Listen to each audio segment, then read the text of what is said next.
security of lives and properties of our people in Lagos State and by extension, Yoruba land and the state of Nigeria.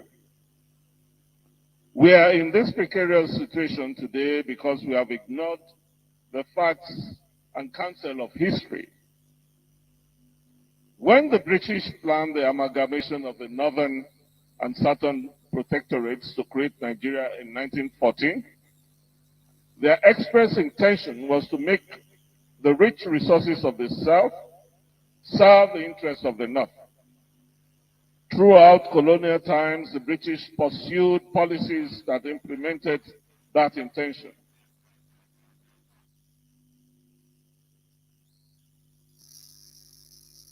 Chukwu okike abịama, Chukwu na-afụ na ife afụ na nzuzo, Chukwu mara onye aka ya dị ọcha na onye obi ya dị ọcha. Nwoke si na ya ji ọfọ, nwaanyị si na ya ji ọfọ, mana ọfọ mara onye ji ya. Ụkpaka na-agba n'udu mmiri ọ chụrụ ọzụọ. Gaa n'ogwe omechi ụzọ osi mpịara na-azụ nwa igiriga ọgụ nke mmụọ. Ọ gịnị ka m ga-etu gị ka o zuolo gị? Asị m n'oge aka eluo ịbụ mmụọ ka mmụọ, ibe ka ibe. Chukwu okike onye obiọma sị m unu binye n'oge akara aka eluo. Mmụọ niile na-ejere ozi asị m unu binye n'oge akara aka eluo. Oke mmụọ, oke mmụọ, oke mmụọ, oke mmụọ, oke mmụọ, oke mmụọ. Mmụọ niile na-ejere ozi asị m unu binye elu. Tetenụ n'ụra, tetenụ n'ụra, tetenụ n'ụra, tetenụ n'ụra. Asị m n'ọnwụ unu nwoke bụ nwa eze Chukwu bụ ụzọ mba aka ji ọfọ Igbo ọzọ eme nte eme ime ọsị m nọ ya nọ n'etiti unu taa. Ọsọ unu binye enu n'oge akara aka eluo. Mmụọ nna nna anyị ochie asị m gị binye. Mmụọ na-afụ na ife afụ na nzuzo asị m gị binye. Oke ọfọ ji eje ọgụ asị m unu binye. Ọfọ ndị Igbo niile asị m gị binye. Ọfọ ndị mmiri asị m gị binye. Ọfọ ndị ikuku asị m gị binye. Eze nwaanyị osimiri asị m gị binye. Eze nwaanyị nwanyị na-ebe asị m gị binye. Eze nwaanyị idodi ikwu na-eme asị m gị binye. Eze nwaanyị amambara asị m gị binye. Eze nwaanyị osimiri nji aba asị m gị binye. Eze nwaanyị ala Igbo niile asị m gị binye. Eze nwaanyị ọgba asị m gị binye. Eze nwaanyị anike wawa asị m gị binye. Oke arụsị na n'ike o juru nwaanyị aga anị asị m gị binye n'oge akara aka eluo. Igirigi ọgụ mmụọ. Asị m na gboo dike mbọsị ihe ike mere ọ ga-achọkwa nwa dike. Asị m dododo unu binye unu bịa tara ọjị na Chijireji efola. Asị m unu binye unu bịa tara ọjị na Chijireji efola. Nna nna anyị ochie, mmụọ niile nwụrụ anwụ ka anyị dị ndụ. Mmụọ niile nwụrụ anwụ ka ụmụ Igbo dị ndụ. Mmụọ niile nwụrụ anwụ ka Mazi Nnamdi Kanu dị ndụ. Mmụọ niile nwụrụ anwụ ka ụmụ Biafra dị ndụ. Asị m unu binye n'oge akara aka eluo. Asị m na gboo dike mbọsị ihe ike mere ọ ga-achọ nwa dike. Ọ sị na mberede nyiri dike na mberede ka o ji ama nwa dike. Ọ ya ka m ji akpọ unu n'isi Ọhamadike. Ọhamadike bụ Mazi Nnamdi Kanu.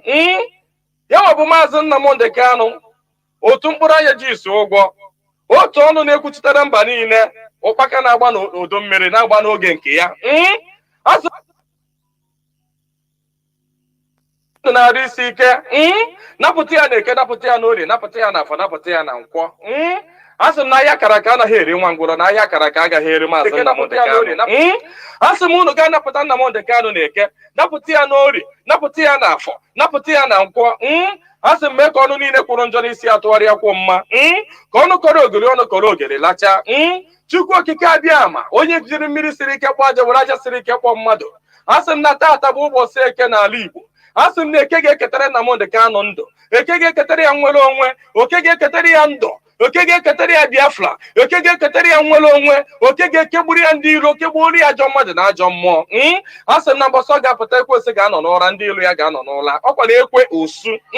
Asị m gịnị bụ ekwensu? Asị m na mbọsọ ọ ga-apụta ya bụ ndị ilo ga-anọ n'ụra. Ọha bụ ndị ọha nwa bụ ekwensu. Asị m na ha ncha ga-anọ n'ụra. Na Nnamdi Kanu ga-apụta n'ike na ebube. Nnamdi Kanu ga-apụta n'ike na ebube. Asị m na ọnụ kwụrụ njọ n'isi ya ga-atụgharị kwọ mma. Asị m ọbịa igbu Nnamdi Kanu bụ onwe ya. Onye si na Nnamdi Kanu agaghị adị ndụ, onye a ga-eji anazere mmiri. Onye si na Nnamdi Kanu agaghị apụta, onye a ga-eji anazere mmiri. Ọnụ niile kọrọ ogiri ọnụ ga-akọrọ ogiri lacha. Osisi abụla oturu ga-emeche wee kwele. Onye si na Nnamdi Kanu aga-apụta, asị m na ọnụ ahụ iji wee kwuo ya na ike ejikwa ya wee kwugharịa mma n'isi ya. Asị m na ebe onye ahụ na-atụ Mazi Nnamdi Kanu aka, asị m ma aka gị ga-akpọnwụ. Osisi ahụ fọrọ Nnamdi Kanu wee tọọ nkwe, asị m ikuku futuo gị. Anya ọbụla fọrọ Nnamdi Kanu kwawa akwa alịla, asị m alịla akọrọ ya n'anya. Onye fọrọ Nnamdi Kanu cheta ihe gburu nwa ya, ihe gburu nwa ya gbuo ya, maka na ọ bụrụ ya gburu nwa gị. Chukwu okike abịa ma asị m na belede nyiri dike belede ka o ji amawa dike. Asị m na okirikiri ka a na-agba ukwu ose, ọ dị ukwu ose elu. Na okirikiri ka ndị iro ga-agba Nnamdi Kanu mana ha ama mkpata ya aka. Ọ sị na nkirikiri ka ọ na-ekiri odido jiri odido enyi ozu. Na ọkwado nkirikiri ka ndị iro ga na-ekiri ya mana ha ama afụ ya anya. Asị m na eje anabụ isi ije. Asị na Nnamdi Kanu ga-eje na ọ ga-ana. Asị m na inye anaghị eri ọba maka na inye na ọba bụ nwanne. Inye agaghị eri Nnamdi Kanu maka na ọ bụ nwi. Asị na Nnamdi Kanu ga-adị ka echi, echi anaghị agwụ agwụ. Maka na ije ejere bụ ije mmiri, ọ bụrụ eje nkụ. Asị na ya bụ ije ga-abụ ije mmiri. Asị m na ọ ga-anata n'udo. Asị m na ọ ga-abata sirili welele. Asị m na unu ga-aga kpọnatara anyị Nnamdi Kanu. Asị m unu ga-akpọnatara anyị Nnamdi Kanu. Ga-akpọnatara anyị Nnamdi Kanu. Ga tụnye ugo, ga nye ya mmeri, ga nye ya mmeri, ga nye ya mmeri. Tụnye ugo n'elu ugo, nye ike n'elu ike, nye ya ndụ n'elu ndụ. Ọkwanụ ndụ ka o ji efu n'efufe. Unu nye Nnamdi Kanu ndụ, onwe ike wee kwụrụ jinjin, onwe ike wee kwụrụ wee fuo n'ofufe. A sị na ya kara ka anaghị eri nwa mkpụrụ. Ihe mere ha ji jide Nnamdi Kanu bụ ka nwee ike wee megide ndị Igbo, ka nwee ike megide ụmụ Biafra, ka nwee ike wee kwuchie anyị ọnụ, ka ha nwee ike wee kachi anyị ọnụ, ka anyị ghara ikwu okwu ọzọ. Mana ama m na dododo Chukwu okike abịa ma ndị nwa na ndị nwe mmiri, ndị nwe ikuku, ndị nwe anyanwụ, mmụọ nna nna anyị ochie, mmụọ niile nwụrụ anwụ ka anyị dị ndụ, mmụọ niile ọ kwafọrọ ọbara ha n'ike maka ihi Biafra. Asị m unu binyenu, asị m unu dododo na ọkwa na unu bụ ihe nwe ike a, ọkwa na unu ga-eji ọgụ mmụọ, ọkwa na unu ga-aga bụori ahịa, ọkwa na unu ga-aga napụta ya maka na ihe ọ tinyere unu n'aka anaghị ele ule. Asị m dododo igiriga ọgụ mmụọ.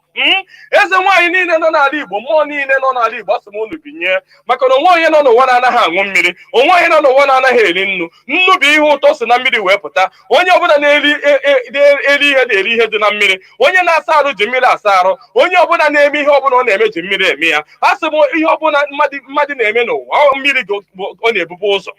Asị m onye ọbụla kpọrọ mmiri asị na mmiri a ga-agbagbu ya. Asị m onye ọbụla fụrụ mmiri n'anya ga-afụ Nnamdi Kanu n'anya. Onye ọbụla fụrụ mmiri n'anya ga-afụ Nnamdi Kanu n'anya. Onye ọbụla mmiri na-awụsa n'arụ ga-afụ Nnamdi Kanu n'anya. Onye ọbụla mmiri na-emesa n'arụ ga-afụ Nnamdi Kanu n'anya. Onye na-aṅụ mmiri na-eli nnu, asị m na ọnụ anyị ji wee lie nnu wee ṅụọ mmiri na ị ga-eji akwa okwu ọma n'isi Nnamdi Kanu n'aha Chukwu okike abịa ma. Aja ala Igbo niile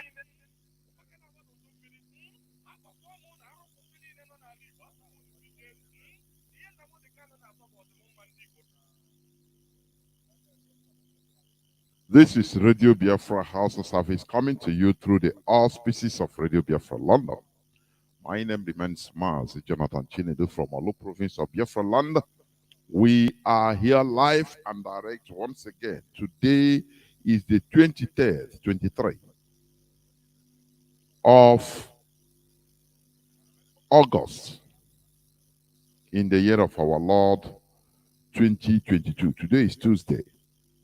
I welcome each and every one of you to welcome your friends and well-wishers, even your foes, your enemies. Do not deny them this hallowed platform or listening to this hallowed platform, because this is where we preach enlightenment.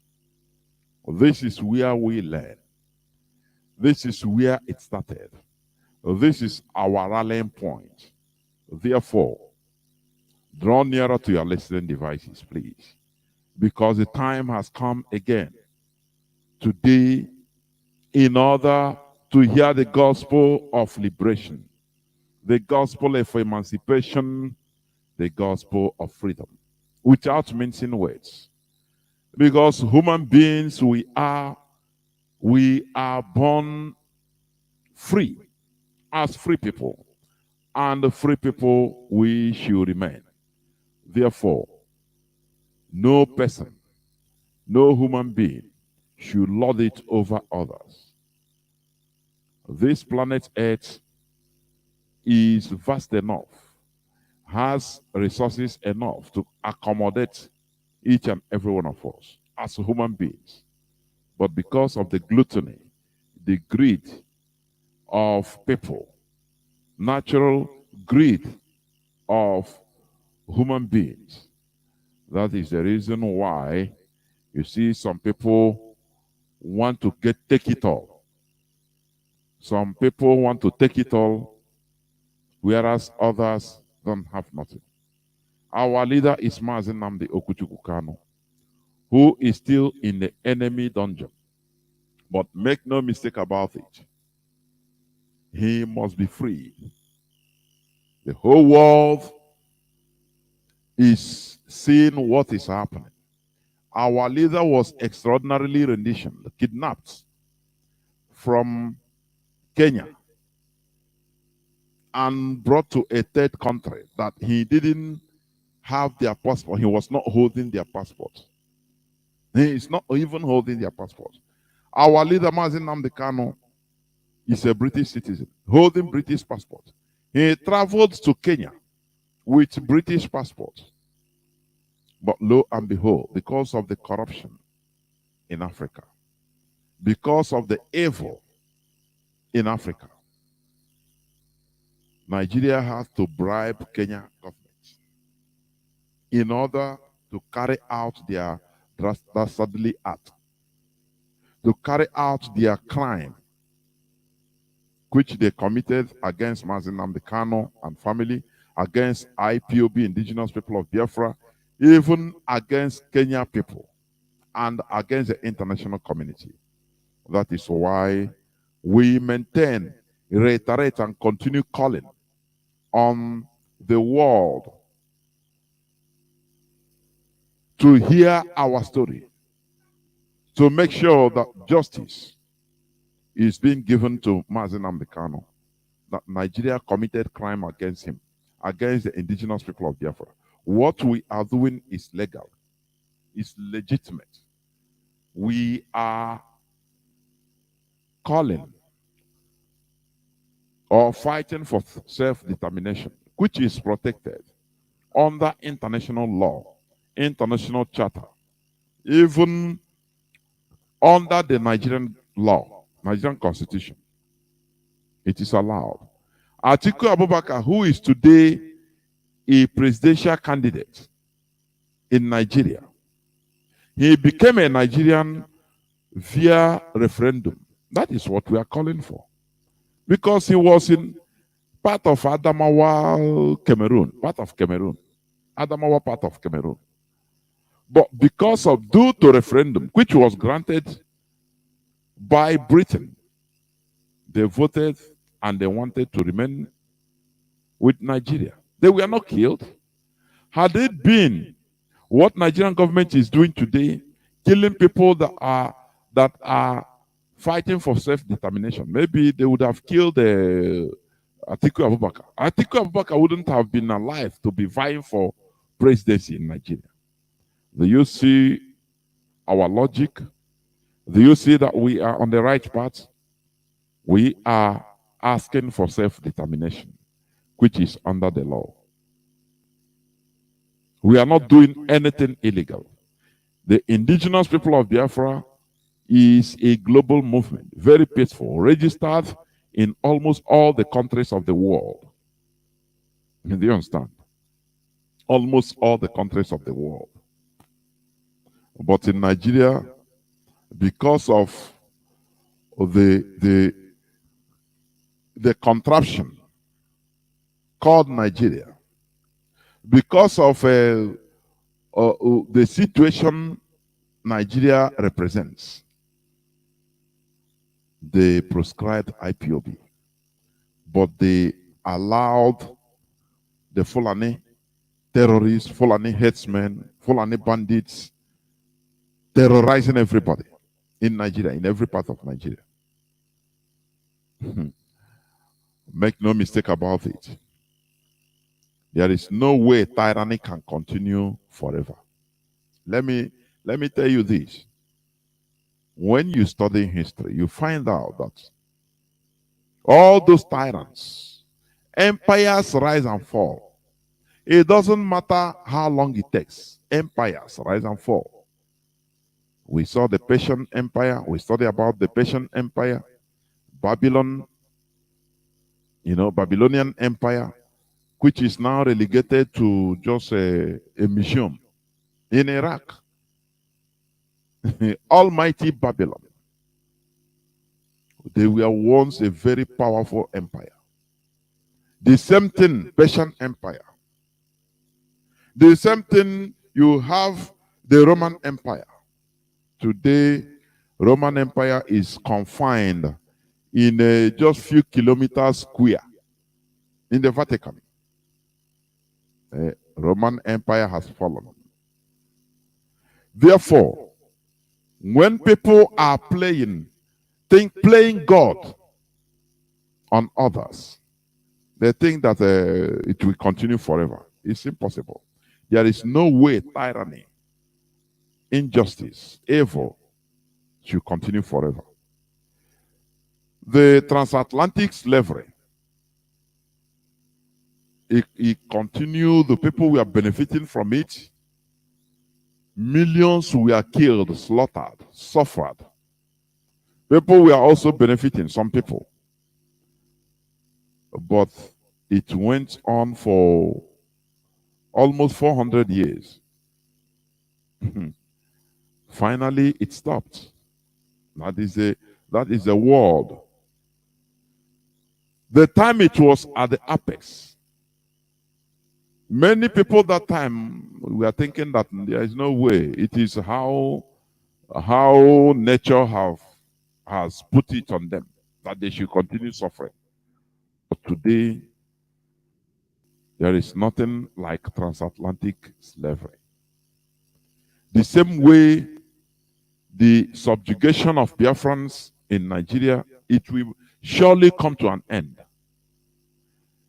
The Fulani Caliphate, they understand. They understand the game.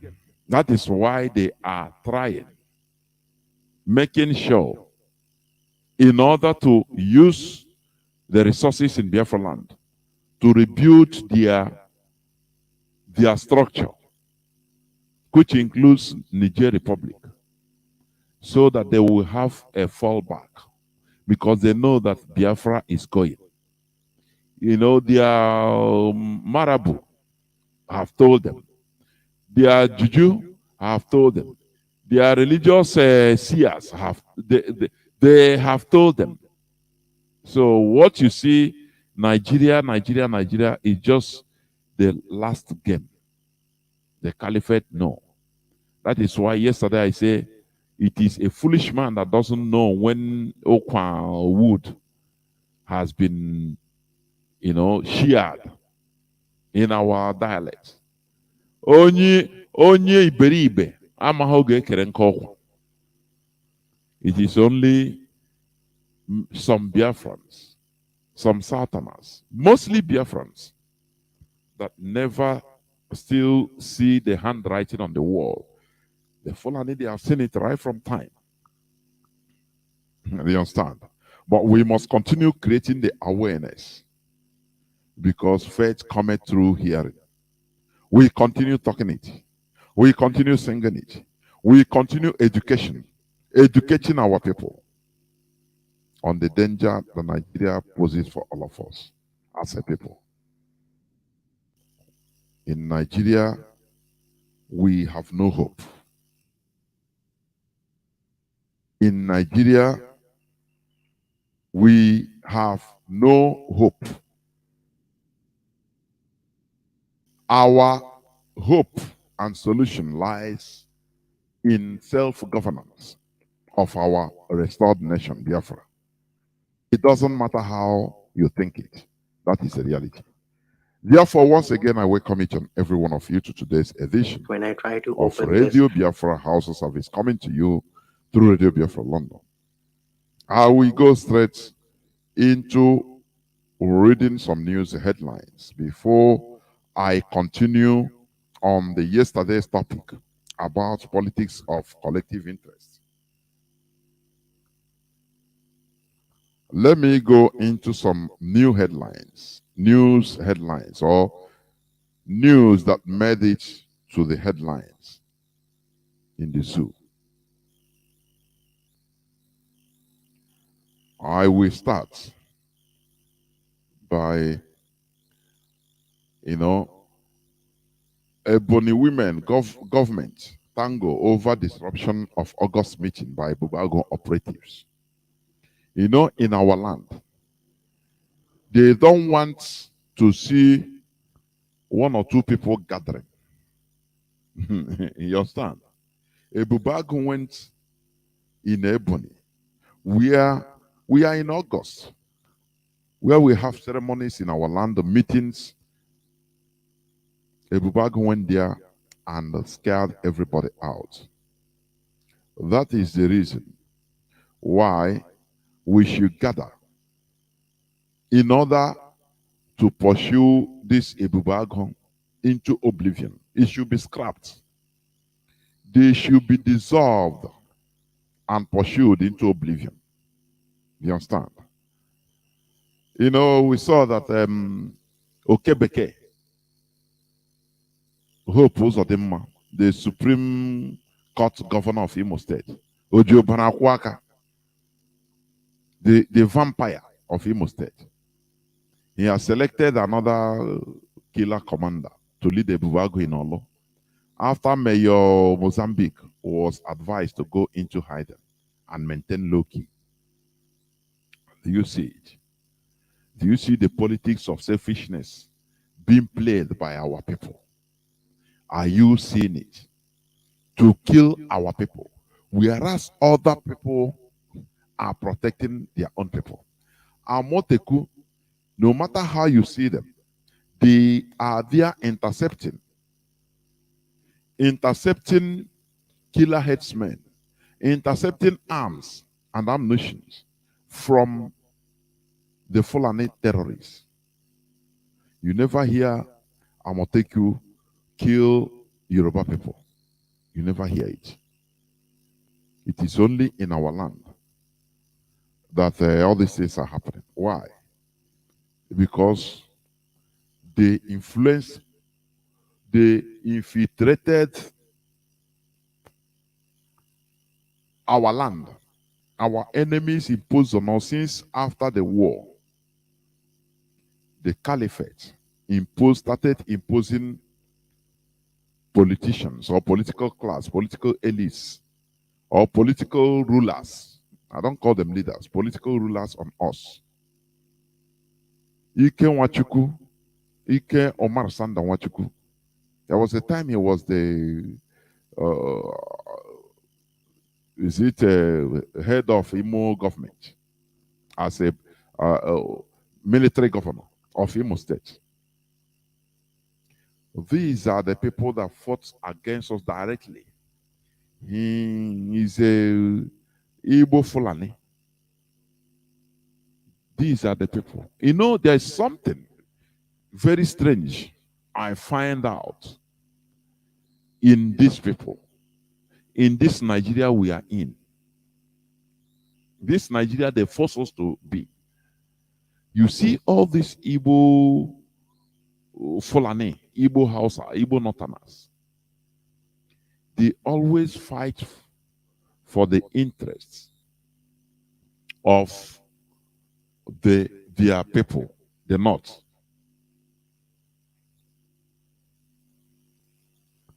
They always fight for the interests of the caliphate. Somebody like Ike Nwachukwu. You know, it's Ike Nwachukwu that thwarted the military coup against Babangida by Gideon Oka, which he has succeeded. Ike Nwachukwu that time, I think he was in a 2 division. He was the person that ordered, you know, the thwart. Gideon Oka came to liberate Nigerian indigenous population from the hands of the caliphate. He has succeeded almost. Ike Nwachukwu came to thwart everything. You know, he fought on the Nigerian side during the Biafra Revolutionary War. But there is something. If, for example, tomorrow, Ike Nwachukwu, in one way or the other, he kills a fellow Alhaji, they will now use him to torment, to start massacring the Igbos.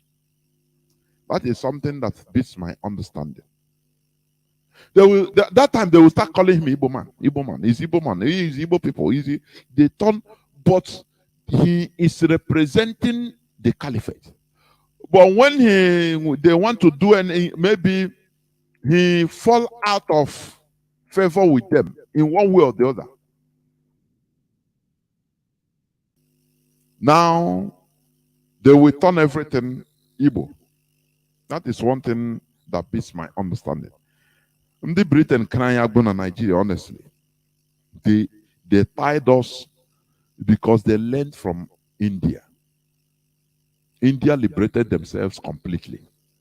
Now they say they will never allow such thing to happen in Africa. You will see an Igbo man, Igbo Fulani, or like Omar Sanda, doing the biddings of the Fulani, killing Igbo people and others for the Fulani Caliphate. But one day they are happy, they will not talk, no person. But one day, maybe by mistake, he kills a Fulani man. Now they call him Igbo man. Because of him, they start slaughtering Igbo people. This is an irony.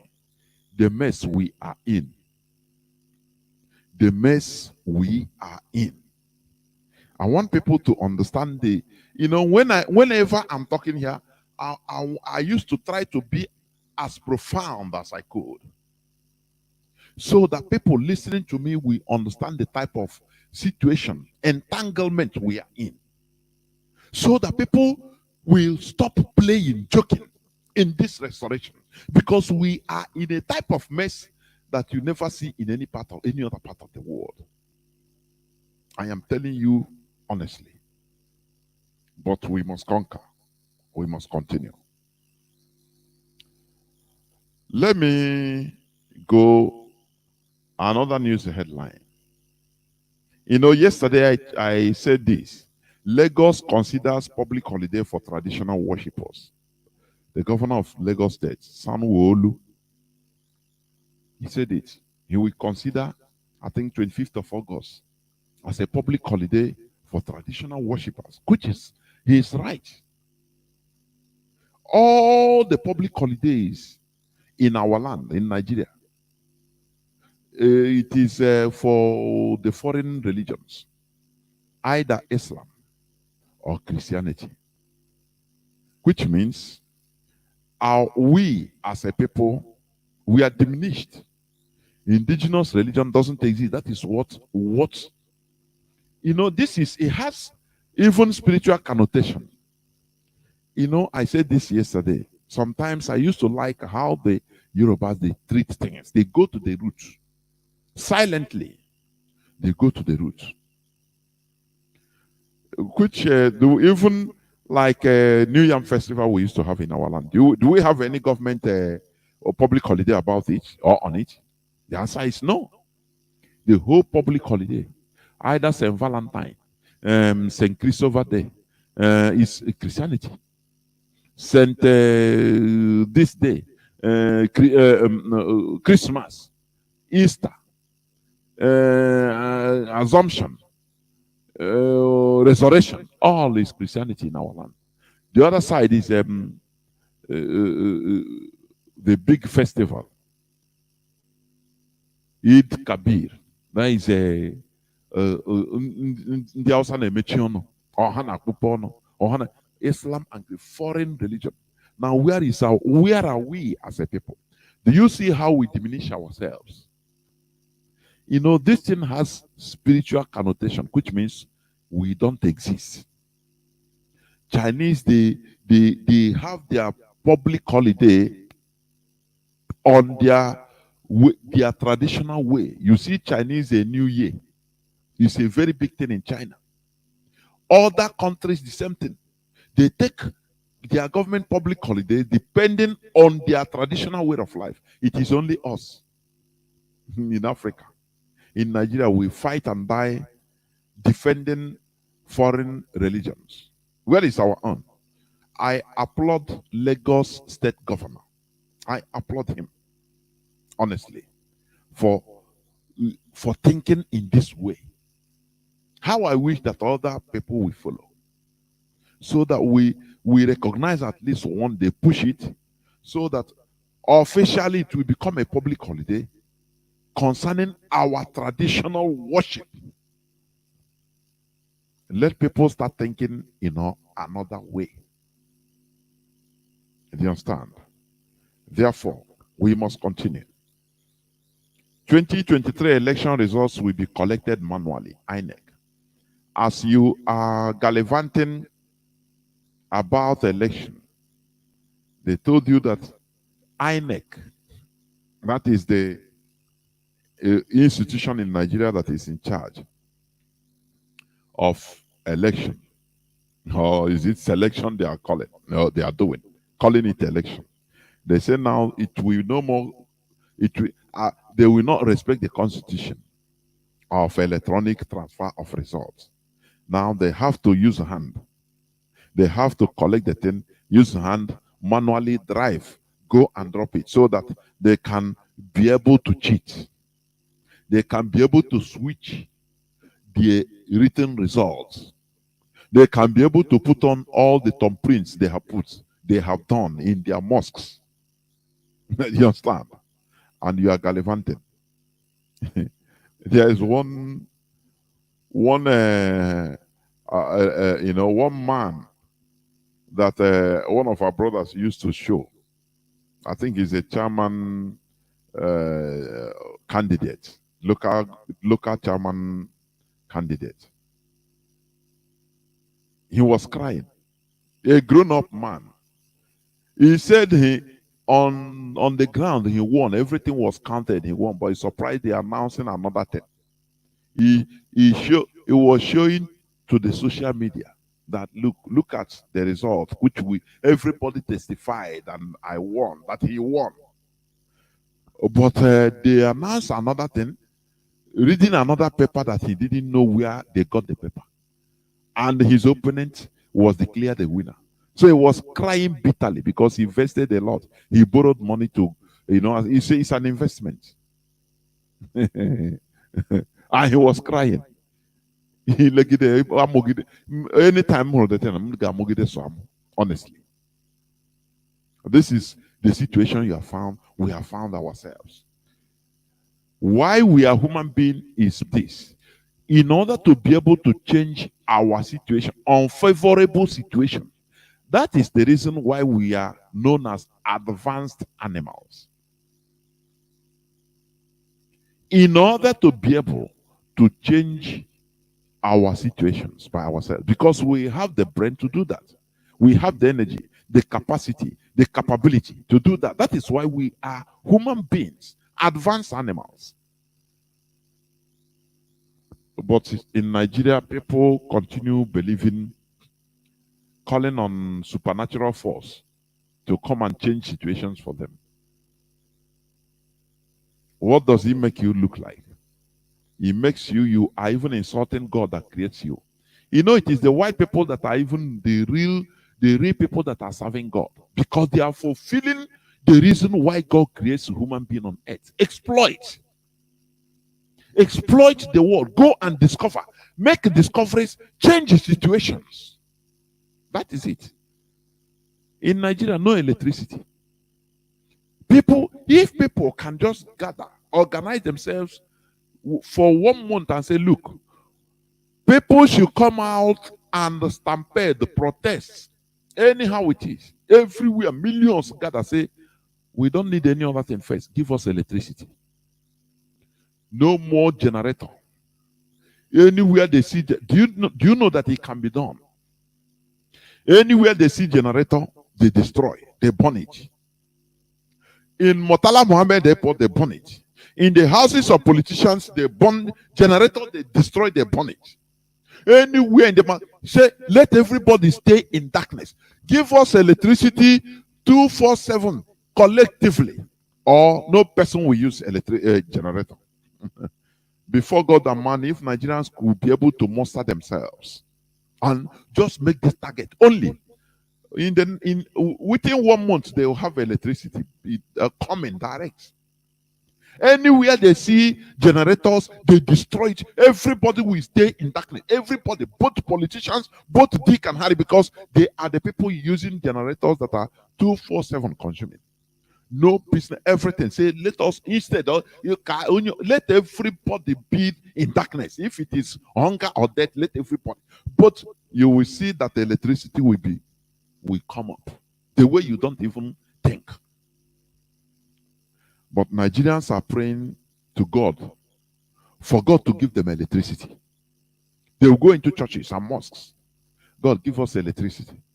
It makes God hate you more and more. That is why the country is every day is in a bigger mess. Because you are disturbing God for nothing. You are disturbing God for nothing. You pray for God to give you something you can change, something you can do by yourselves. And you are calling upon God to do it for you. God will be ashamed of all of you. That is why God is ashamed of Nigerians. Do you know that? God is ashamed of Nigerians. For you to be a Nigerian, only on Judgment Day, once you say you're a Nigerian, it's a criteria for you to go to the hottest part of hell. It doesn't matter who you are. I'm a pastor, I preach. They say, come on, get out. I'm a imam. I say, come on, you're a Nigerian. Oh yeah, you are dead. You will die, continue dying forever. Because Nigerians don't understand the reason why God gave them brain. Nigerians don't understand why God make them to be Homo sapiens, advanced human being. They don't understand that. They thought that the brain is, being human being is just as long as you can feed your stomach and you wear good shirts, that's it. You're a human being. No. You watch, monkeys can wear good clothes. Does it change their status? The answer is no. Another news headline says Soludo bans movement of cattle on foot in Anambra. That's it. How many times will this ban? Governors ban it, but what is the implementation? The wherewithal of implementation. We can see the governor of Benue State, how he banned and he's implementing. He came and announced how many thousands of cows and herdsmen they have in prison, in Benue prison. That is what leadership is all about. Not talking from both sides of your mouth. Today you talk in order to appease the people as if you can do anything. Tomorrow, at the background, you go and meet the caliphate, say, "More now, forgive me. Oh, this thing I talk now just to find favor in the eyes of my people. There will be no implementation of it's politics now. I'm more kwa. Say we understand. Don't worry." Very, very, very, very pathetic indeed. If he can maintain it, it's okay. IPOB has bound the movement of Fulani cows, and the people should continue respecting it. It is not something of one day. IPOB is working on a very difficult and hostile situation. People should understand that. There are many forces against IPOB because they don't want the light to shine. But we, the time when you are pushing us, trying to suppress us, that time we sprout more and more. You are giving us a push, a leap. We leap higher. That is it. There is one guy, this news, Tinubu's fake bishop unmasked, seen in Day Market, Abuja Market. It's an Igbo man. He says he's from Agolo in Anambra. Reverend Chika. He said to be a plumber and an indigenous of Agolo in Anambra. That is it. Guns for hire. Where it used to irritate me is this. When they are doing all these things, they think they will go and tell they are happy that they are smart. They don't know that they are putting everybody into a very bad situation. They are selling their birthright, and not only them, the birthrights of others. Okpa Abiasika sold his birthright, sold the birthright of every one of us. Yes, Nigeria defeated Biafra. But where is the position of Okpa Abiasika's children till today? Where I ask, what is their position? For you to know that when you are planning, when you are selling your brother to a stranger, even that stranger don't trust you because you know that you're a bad person. With the whole thing, Mr. Okpa Abiasika, whoa, they call him. What? The whole thing he gallivanted and talked. They sent him on missions outside, in the United Nations, in America, in Europe, everywhere, to campaign against Biafra. And he worked hard for it. Today, what is the reward to his generation? That is the question you should ask yourself. What is the reward to his generation? Nigeria defeated Biafra, yes. Had it been, we say, okay, we give a president to the son of Okpabia, the son of Asika. He say have something. But what is it? His children, his siblings are hiding. They change they quickly change their father's name. The same with Ifajo. For you to understand that when you are busy selling your people, you are selling yourself. The people you are collaborating with, the foreigners, the suppressors, the oppressors, they will be, supplying you money and wherewithal, but they hate you with their hearts. They will hate you with their hearts. You look at the conversation between the phone conversation between Alhaji and Kunle. Alhaji told Kunle that let him not mind all these Igbo politicians. All of them are trying to gallivant to do as if they are with them, but they are using them. Say they don't trust any of them. They don't trust any of them because they know that they are just simple businessmen looking for their pockets and their stomach, nothing more. So if you hear this from the horse's mouth, why are you still bent on destroying your people? Because when you destroy your people, you are destroying yourself. You will die. What if your generations? They will be there suffering the same thing. Where is the son of Aziki, with the family of Aziki? Where is them today? All these governors that kill our people, do you see any of them being given a presidential, candidacy? Is Ebony governor, Devo Mahi. They try thinking that because of these people, they are useless. You know, that time they told them, they will go and tell Obiano, you are our man. We will give you, we will support you. You become Igbo president in Nigeria. So do our bidding. Hey, Obiano was happy. He said, Mietiala is in his, he put Mietiala in his cabinet. And they are directing him on what to do, to kill our people, to kill his own people. With the same elusive promise of being Nigerian president. They went to Rochas, the same thing. They went to all of them, Devumai, Okezi, Ugwanya, all of them. Even the Hitler, the little Hitler of Iguacha River State. Muike, yes, Muike. They promised them the same thing individually. You are our man, we will support you. Just show us that you are not supporting this IPOP. Yes, Muike say, okay, me, hey, me, I'm crazy. I will show you now. Don't worry, I will not talk. How much he gave to Tambuwa? How much? How much? Upon all these things, I want Hanala. Anya Abahuha. Even governor of Ebonyi State, even a senatorial seat, he don't have. They don't understand politics. Real politics starts from your people. Politics is grassroots. You cannot, Mazi Chinasanworu said this the other time. There is no way you can be a political leader foreigners. It's impossible in Nigeria. No matter what Rochas Okorocha built in Plateau, in Plateau, in Nasarawa, so he want to, he built many things in order to make sure that, they take him as their leader. They tied turban in his head, around his head.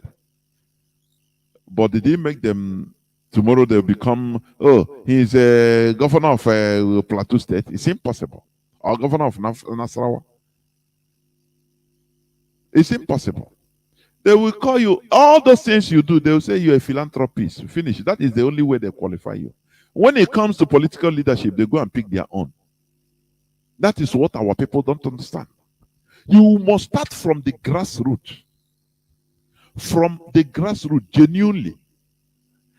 So that, it is the grassroots, that place you come from, that will give you the initial push, the initial energy, the tap roots that you need in order to grow up.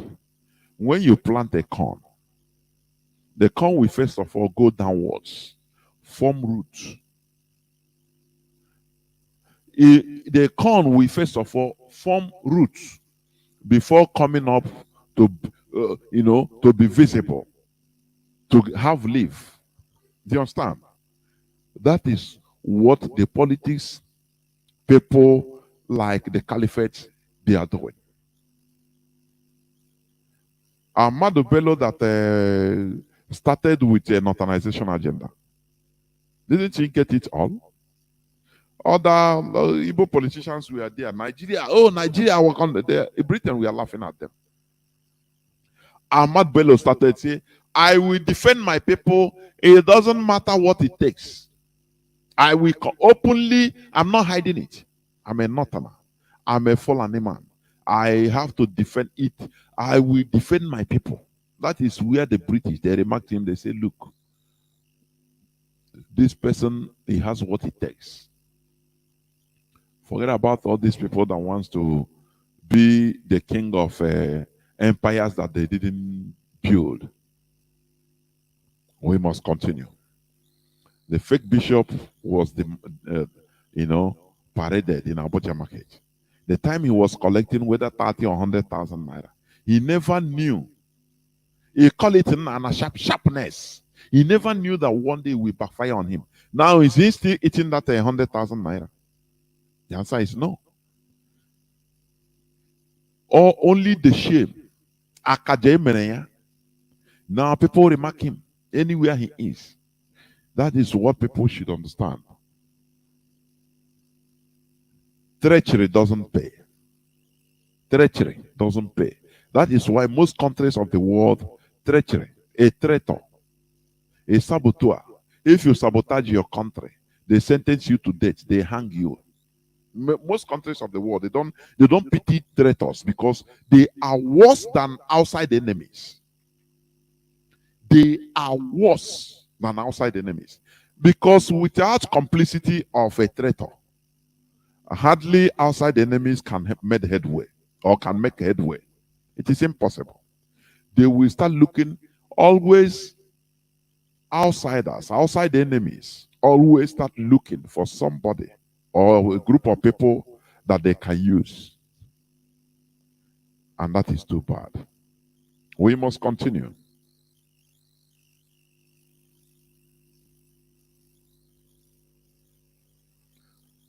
Let me go on this. This is another headline. This other headline. Why prescribe IPOB and not Mietiala? This is a question that has been here. Wole Soyinka said. This is not only asking the question. You should drum it higher, very harder. Make the noise. Let people understand. Because there is no rationale. I used to say it and I continue saying it. The Fulani Caliphate is destroying every other indigenous population in Nigeria. The most potent weapon they are using is the hatred of Biafrans, hatred of Igbo people. That is the most potent weapon they are using. Before you know, if you want to they want to react, they say, no, no, no. Do you see? All we are doing is try to subdue the Igbo. So be with us, and they are killing those people also. They will blind their eyes with the hatred of the Igbos. You see, Fulani headsmen, Fulani, one tiny tribe, killing people everywhere in Nigeria. Kidnapping for ransom. Every indigenous, no people are not suffering this. They are all over Nigeria committing atrocities. And their politicians, they are protecting them, defending them, vindicating them, telling everybody why it is their right to carry firearms, assault rifles. And the people can never rise up. When they want to rise up, Fulani politicians will tell them, look, all these things we are doing is for the advantage of everybody, so that we continue putting down Biafra. Otherwise, Biafrans, the Igbo people will rise and dominate you. Everybody will keep quiet.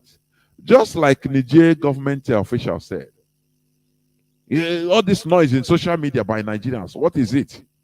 Because they want to put the thing to rest once and for all. That is what the Fulani Caliphate told them. They are counterparts. And it works. Oh, everybody was shouting. Why giving Niger Republic this type of money for cars, building railway lines, billions of dollars, everything? But even ASU is on strike. People are not being paid. Now, the other day, Niger minister, defense minister came up and said, hey, Nigerians, why are you like this? We merit it. Even more. You know why? Because we help you people to defeat Biafra during the war. And everybody went back to the shell and said, hey, these are go, because they know that they have touched nerve. That they have gone a place where Nigerians don't want to discuss. They don't want to confront it. It's their weak point. When it comes to anything, discussion about Biafra. No, I beg, leave that. If that's, don't talk them. It's okay. If it's money, is it not only money? Let them build more railway lines for you people. No problem. Leave that.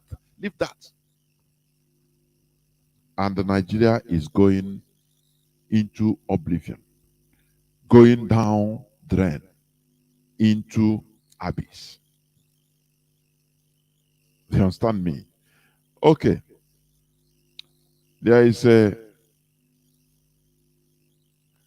this is why Nigeria exports electricity to Niger Republic, Benin Republic, and Togo. When you read this, they say in order to obtain foreign exchange, in order to earn foreign exchange. Now, that is why they are giving electricity to Benin Republic, to Niger and Togo. And these countries, they have even steady electric supply. I'm telling you. They have steady electric supply. But the people giving them, their population are suffering. They don't even have. How idiotic are Nigerians? They say, oh, we need to end foreign exchange. What is foreign exchange serving to Nigerians? What? The politicians are looting it. What of if this electricity is being generated in Nigeria, satisfied to Nigerians? First, they are paying bills.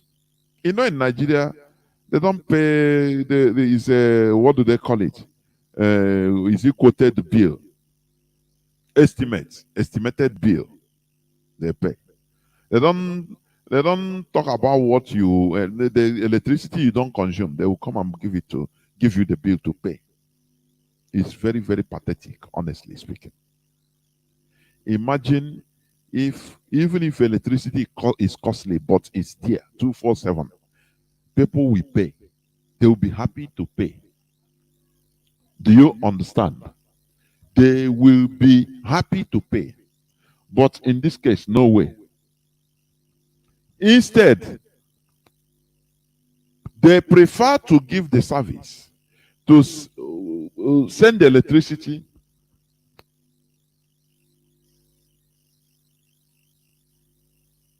they prefer to export electricity to other countries to be enjoyed. But Nigerians are there, no electricity. The foreign exchange they are earning, who is profiting it? It's politicians. Oh, this one, a contract that's supposed to any maybe a road that's supposed to be fixed with 100 million naira. They will put another 10 knots, 10 zeros. It will become 100 billion or more. And they pocket everything. It is very, very pathetic. You know, there is this news also of a former Malaysian prime minister, ex-Malaysian prime minister. He's sent to jail, 12 years jail, for corruption. He was a former prime minister, equivalent of the president. Do you understand? You know, he was found guilty on 7 counts, centered on a total sum of 42 million ringgit. That is $9.4 million. Now, $9.4 million. Okay.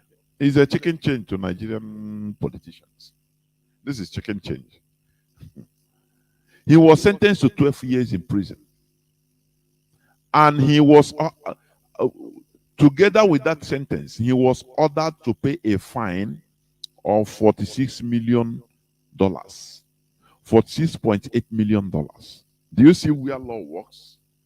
They give you they give you harsh punishment because they know that that money you stole, you killed many people. Public property, public fund. You destroyed many lives because of it. Now, he stole $9.4 million, but they sentenced him 12 years imprisonment plus to pay back $46.8 million compared to Nigeria, where somebody will be, in court for maybe $2 billion, 2 billion, not million, $2 billion, embezzling $2 billion. Now he'll be granted bail, number one, and to be paid, he will be fined maybe something equivalent in dollars, equivalent of $50,000 fine, and he will be bailed, and that's it. Okpare, Okuawola. Or Pota, even he will become a hero. People will welcome him from prison. Hey, his own people, they will welcome him. He will be singing music, praises of him. Tomorrow he will be there, he will vie for another political office. And useless animals will say, oh, this is our own man. Just like one brother said yesterday, that Nigerians don't fight criminals or criminal politicians. They like them. Nigerians love a criminal. The only thing is that they make sure that that criminal politician is from their family or from their tribe. That is it. That is a very good, very big statement. And it's true. Nigerians don't fight, they don't hate corrupt politicians. No. Instead, they pray and try to make sure that that criminal politician come from their family or from their tribe. That is it.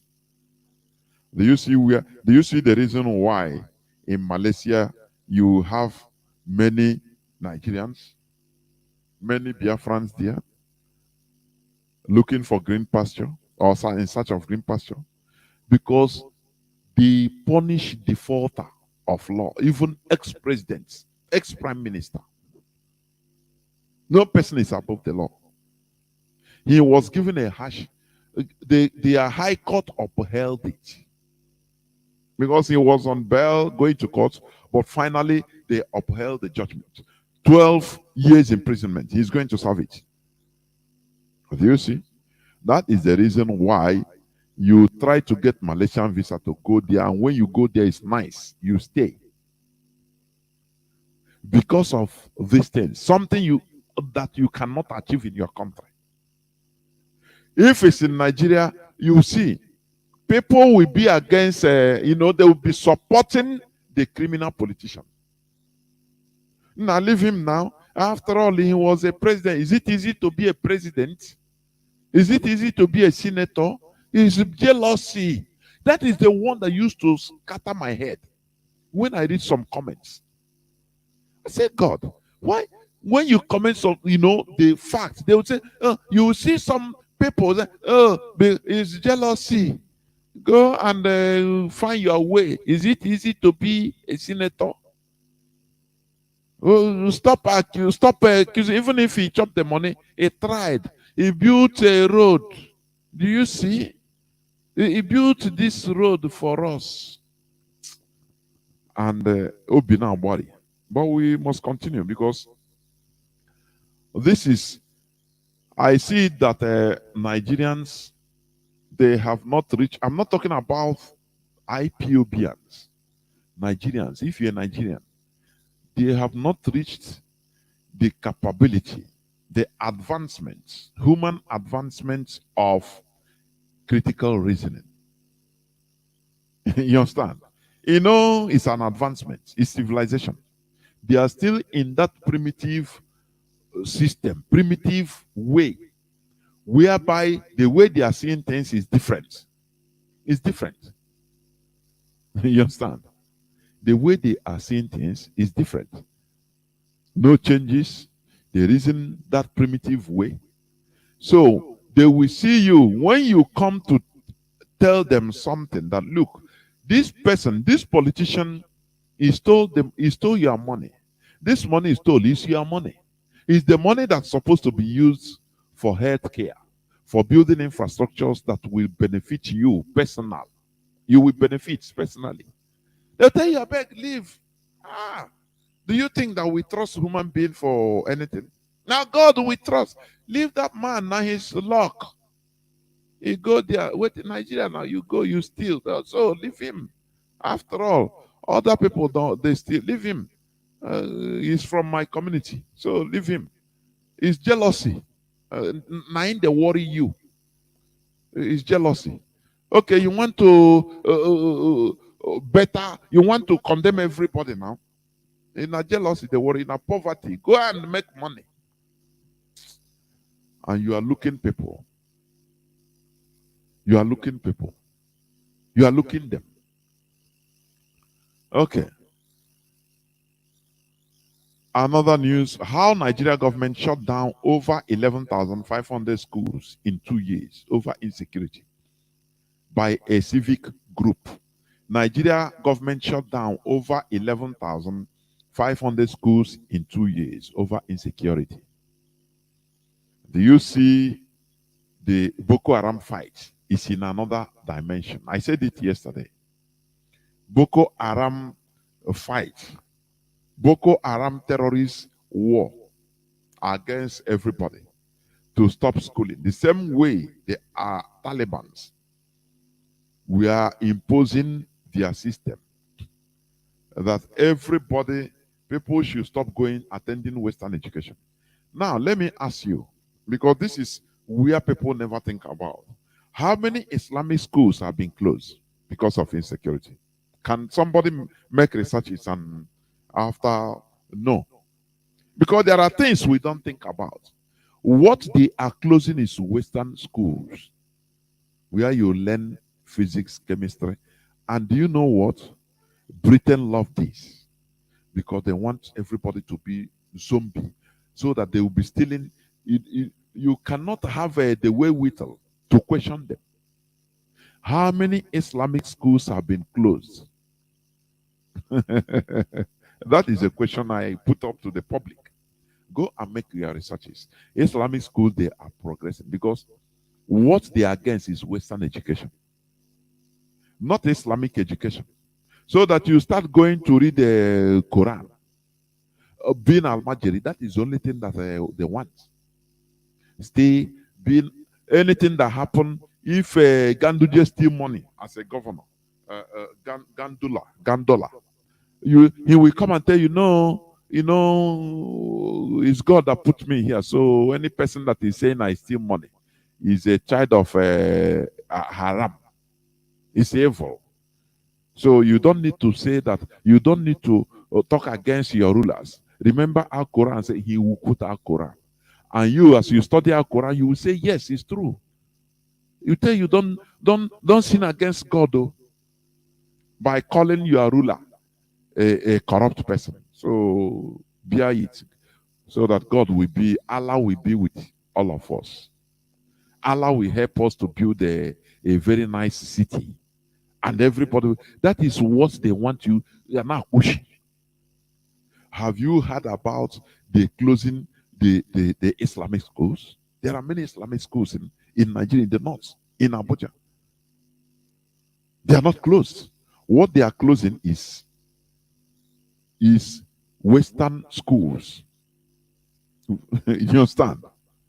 Where they learn Arabic, how to pray. They even encourage everybody to be, to be going that type of school. The same way, what they can give to us now is a translation of a Quran in Igbo language. Don't you see that there is something amiss? We are shouting, we don't have factories in our land. What they sponsor is to the translation of Quran. Unso Quran.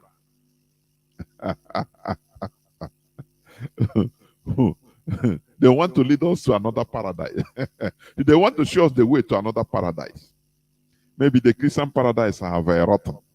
That is so now with Islamic paradise we'll be heading to India Oburu Kabara.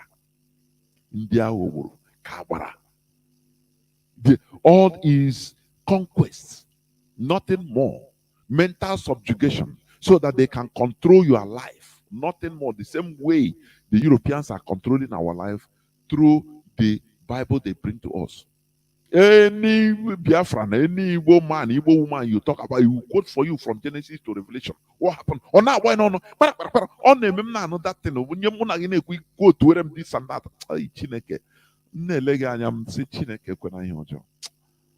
I'm sorry, but you're ignorant.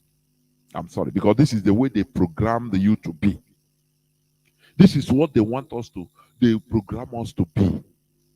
Had it been, you are quoting for me how, electrolysis, how chromosome, this and that, something that is practical, that can be beneficial to us as human beings in this world.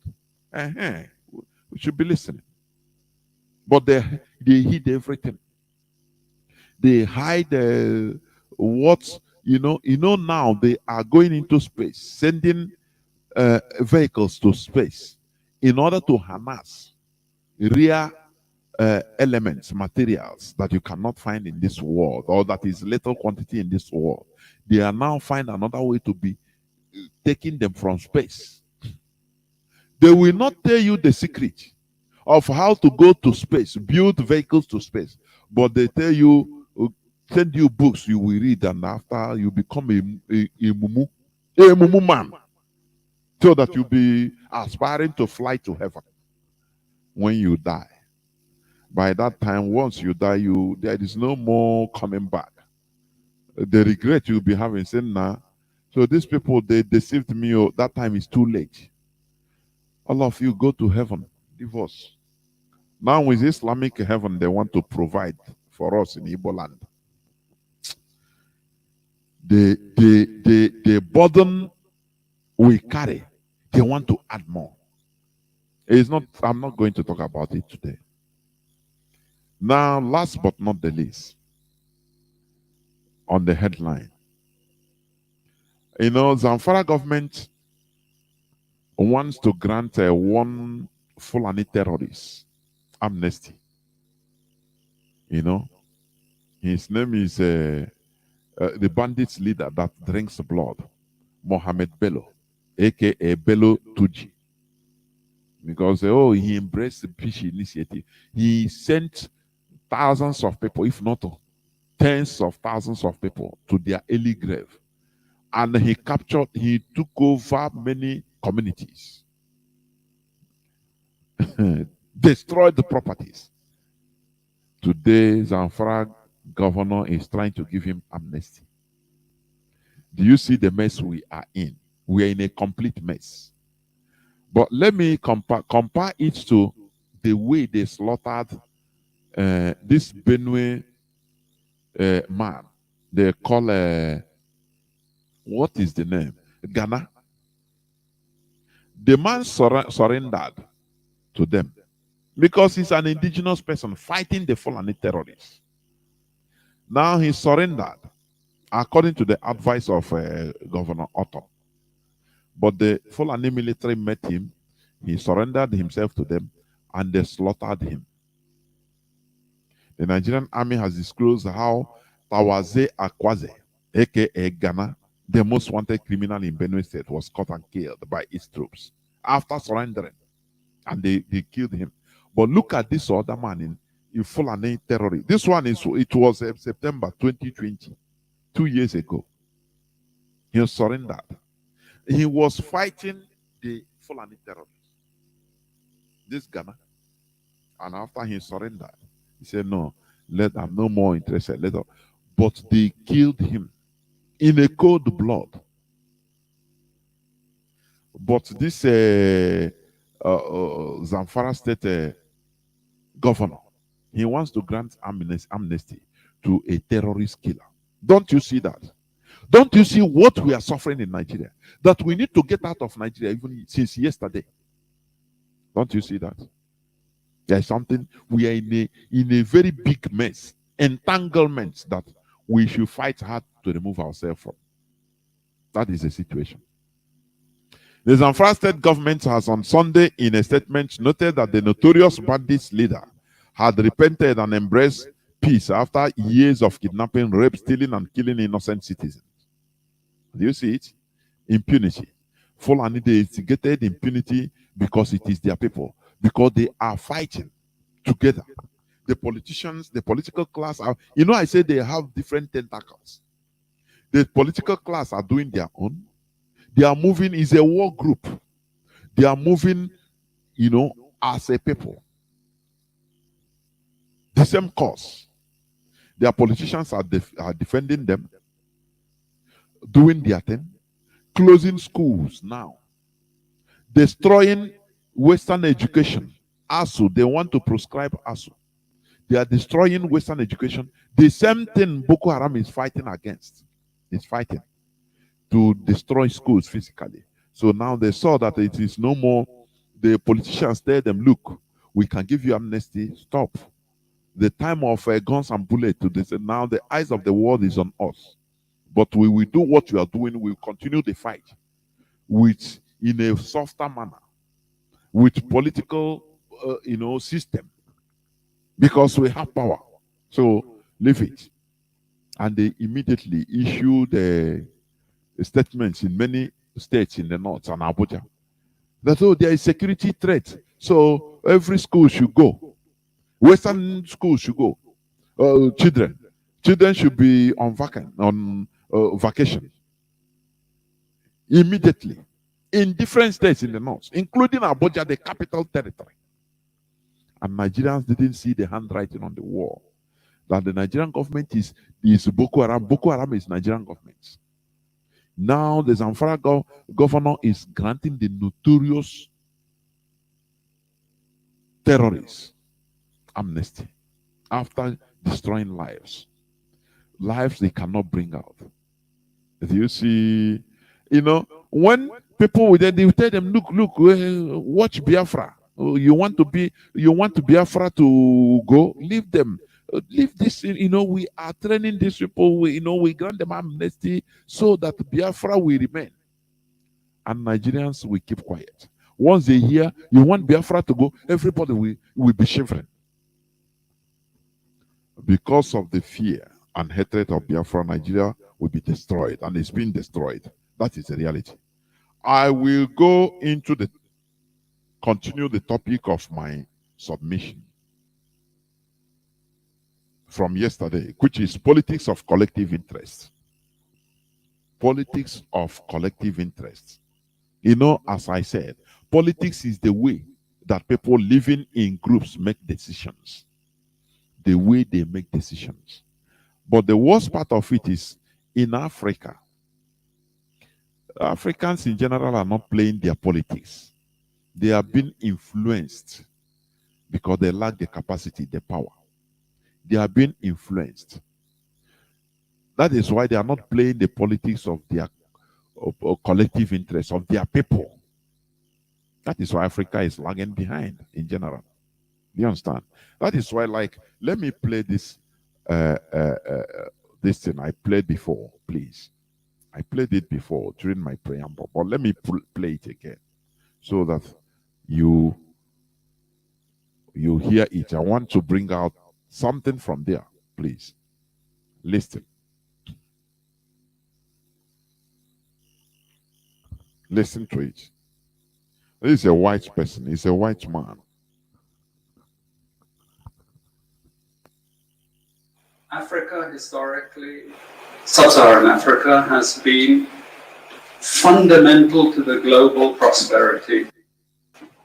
Africa historically, sub-Saharan Africa has been fundamental to the global prosperity of the advanced countries. Okay? And Africa had a role to play. It has a role as a raw material producer. We will not allow...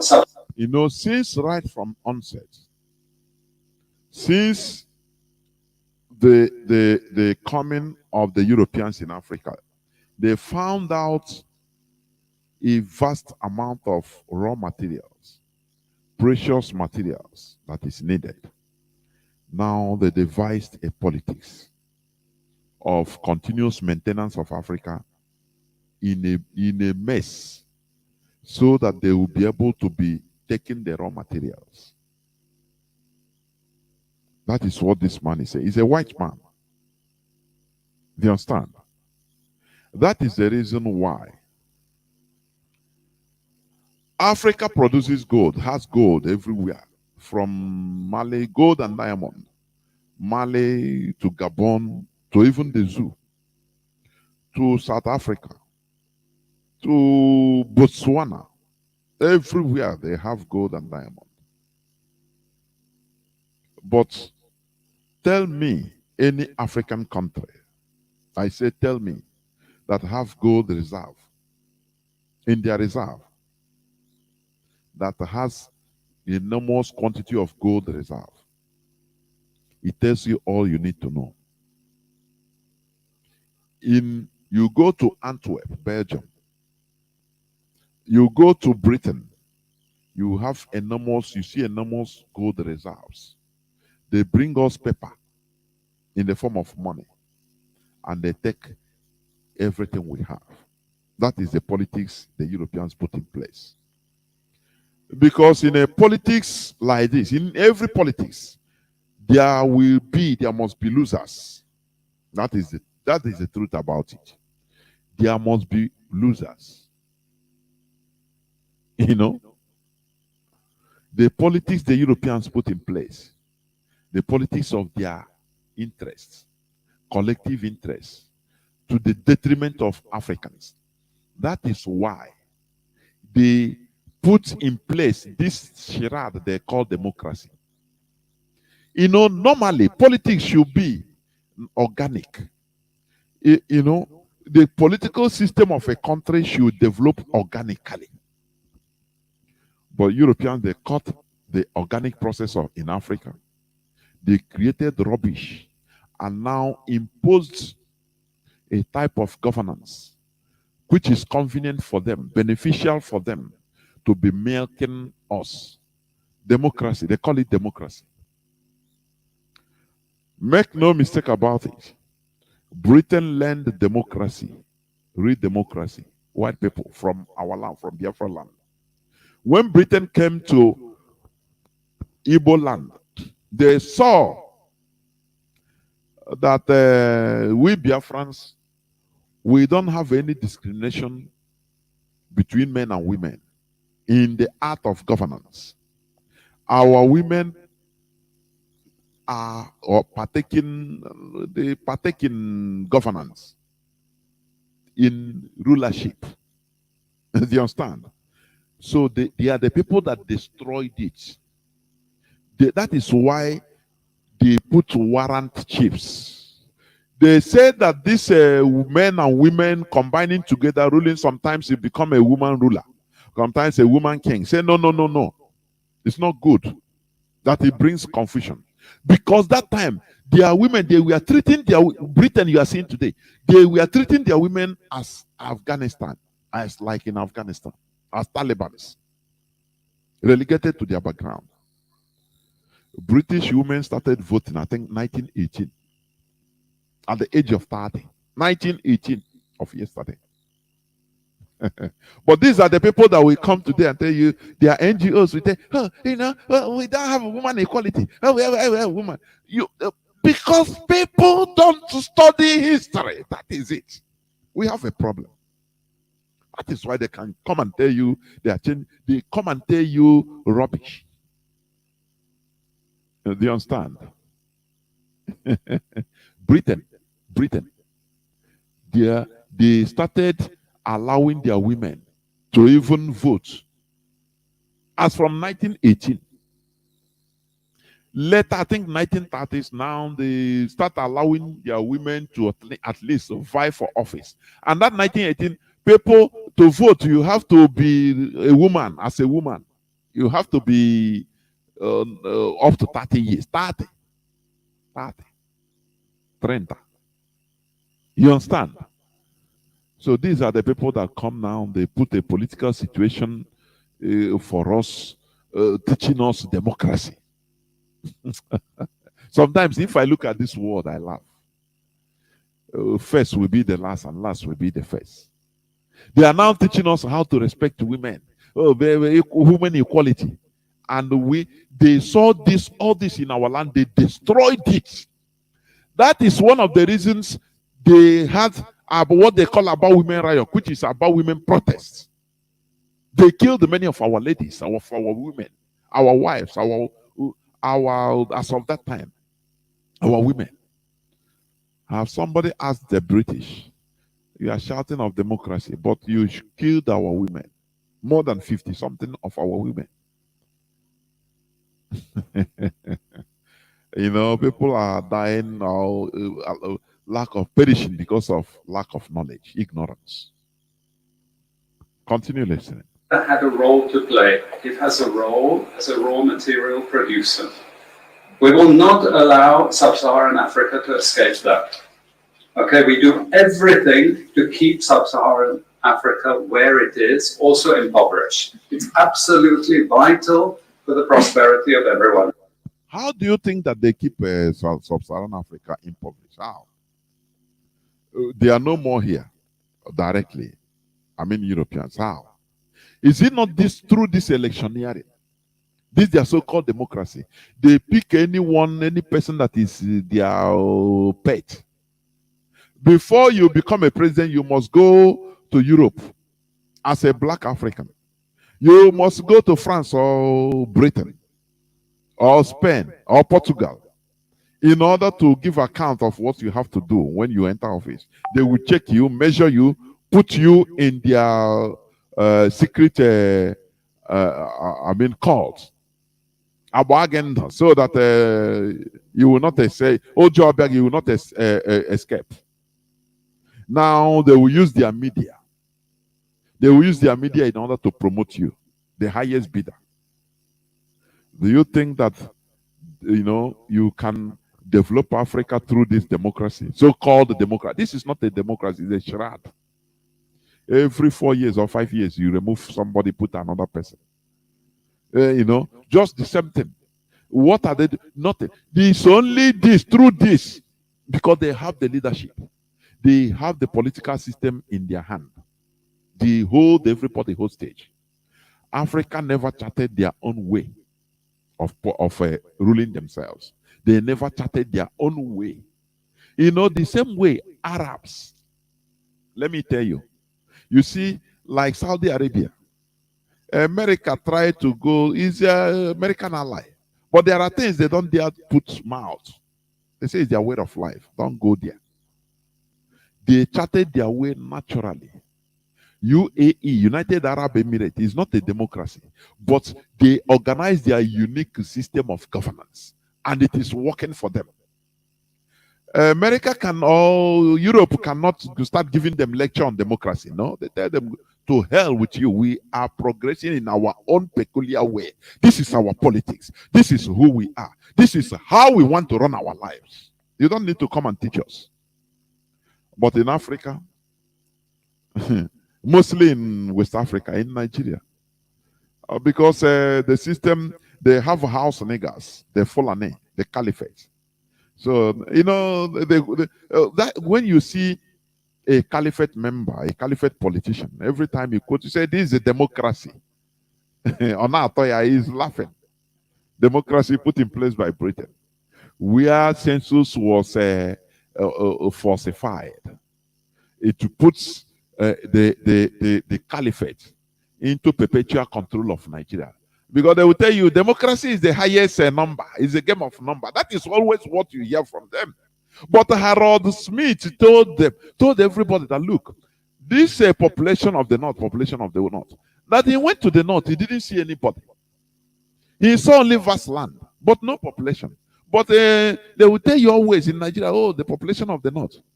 Now you ask the Sahel, Niger Republic, how many are they in population? How many are they? That is a question. You understand? If Sahel has plenty people, more than Niger has a population of 24 million in 2020. 24 million, the vast land of Niger. Just check all the Sahel, their population. They have very little people. Mauritania, you see, that have vast land. They have, I think, 4 million people only. But it's only in Nigeria you see things are not natural. They tell you that the desert region is more conducive, where they have population more than a very favorable rainforest region, that life is easier. And the Nigerians accept. It is the politics of Britain. They falsified all these things, change nature. And, you know, idiots continue believing, walking towards that. And you say, oh, we are going to progress. Don't worry, it is challenges in Nigeria. We are going to progress. Vote another person. Vote. Look at how they put Tinubu and Shetima. They know that Tinubu, if, for example, let's assume that the 2023 election was Tinubu win, it will not stay up to 1 year. They will kill him off. That is why they readied Shetima to be there waiting. They made him ready, waiting to take over power. Even before Tinubu breathed his last last breath, before he died, now so go that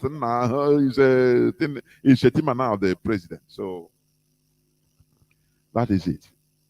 Niger Republic with a vast land, 24 million. Check Mali. Check all this Burkina Faso. Just as I'm telling you, you are in front of your computer, be checking their populations. It tells you all you need to know. It's only in Nigeria that the Sahel is more conducive. It has more population. What the politics Britain has put in place is absurd, honestly. Let us continue. So let's get clear about that. Okay, and this means all the economic structures, all the global institutions, and the economics we teach everyone is all designed to keep Africa exactly where it is. And whether it is Europe or US or now China, it's always the same. We need Africa to be impoverished because we need those raw materials and we need them dirt cheap. Okay, so that's the message.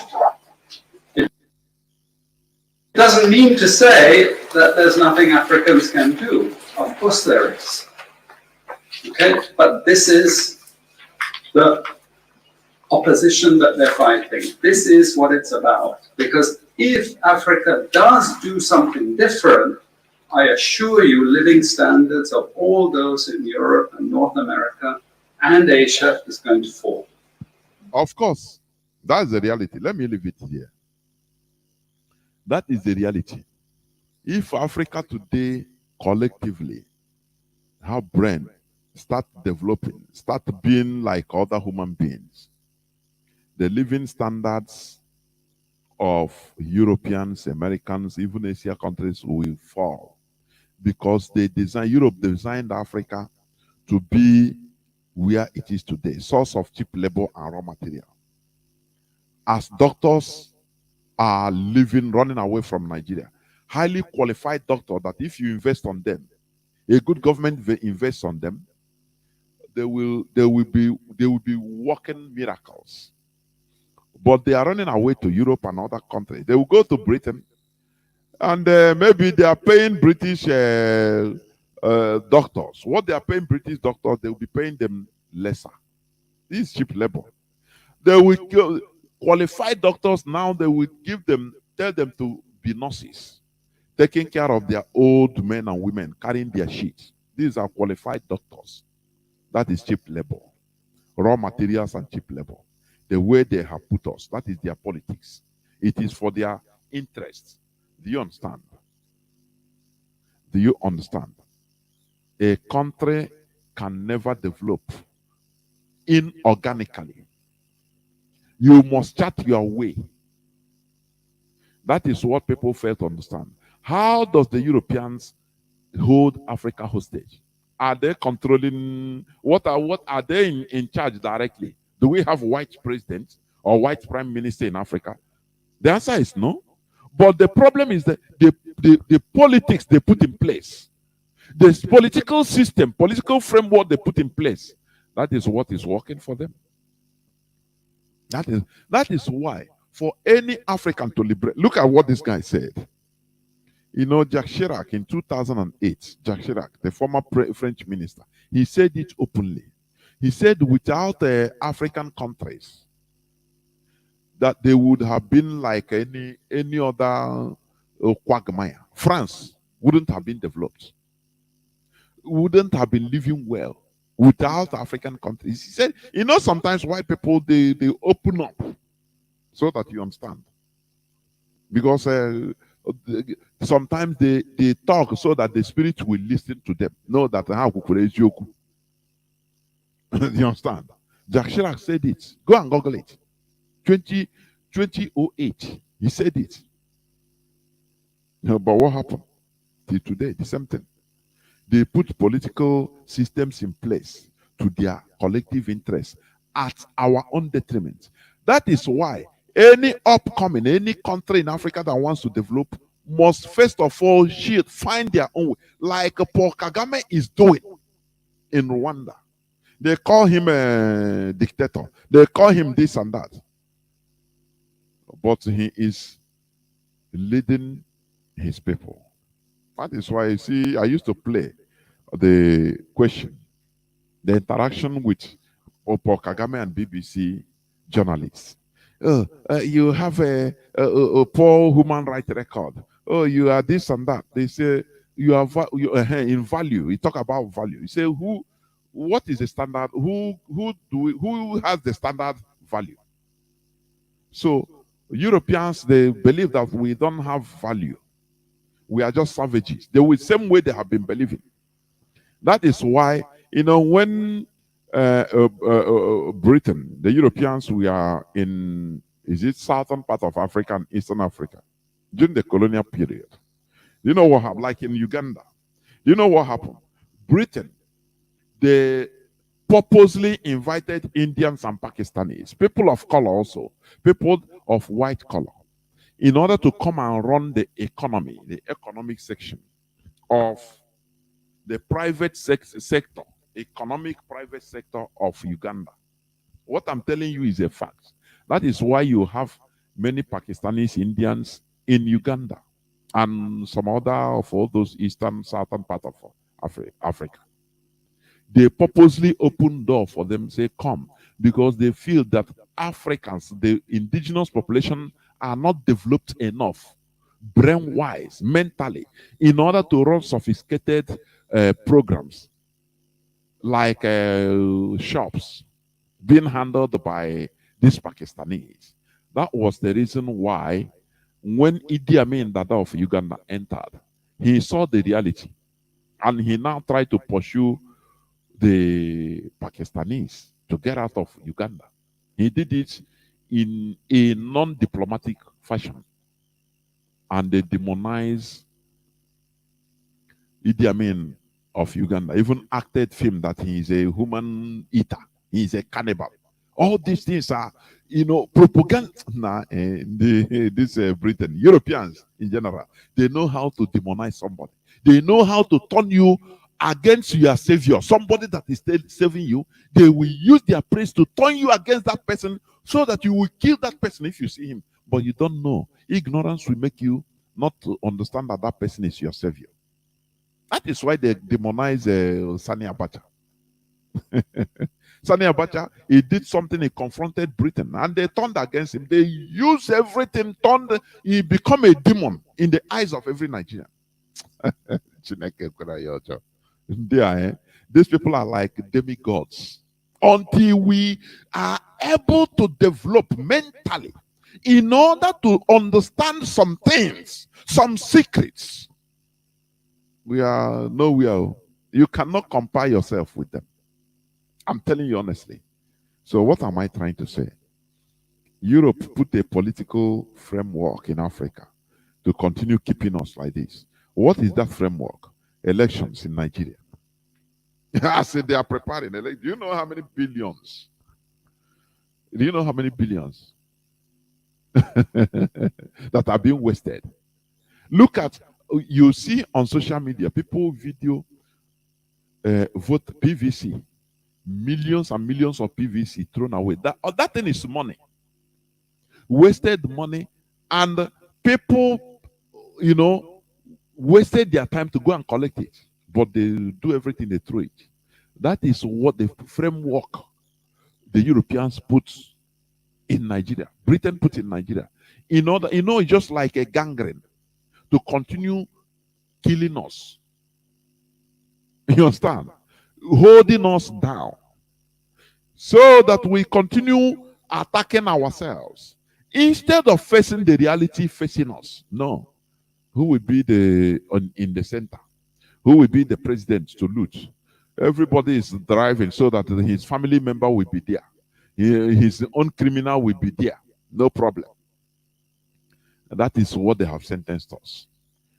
Every country that is developing must pass through dictatorship. They try to thwart China. Oh, you are practicing dictatorship. Is communism. Is a one-party system. Is this and that. China say, get out. They don't even mind. Today, is China progressing or not? Today, I ask people listening to me, is China progressing or not?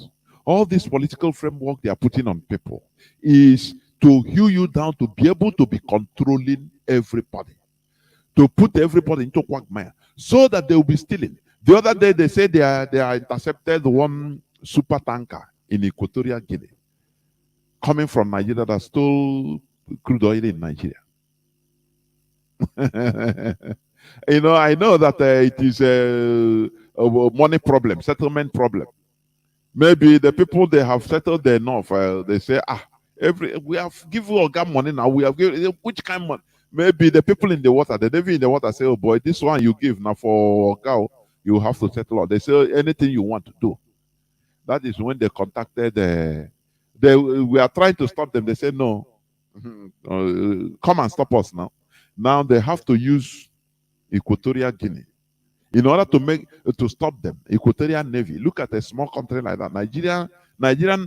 Nigerian Navy didn't have the capacity to stop that tanker. Do you see it?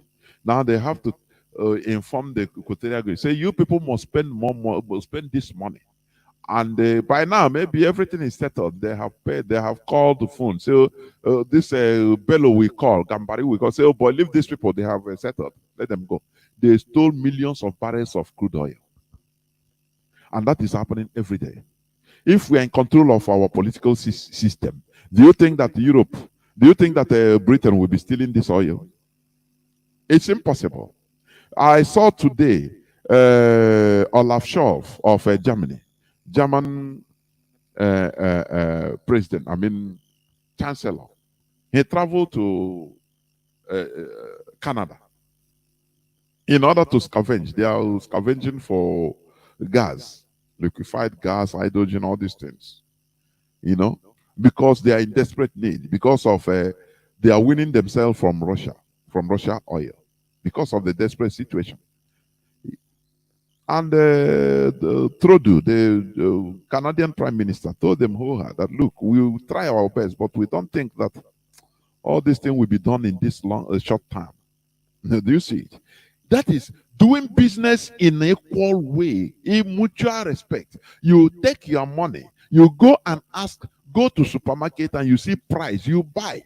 You are happy. The person that said to you is happy. Not to go to steal, as Britain is doing in our land.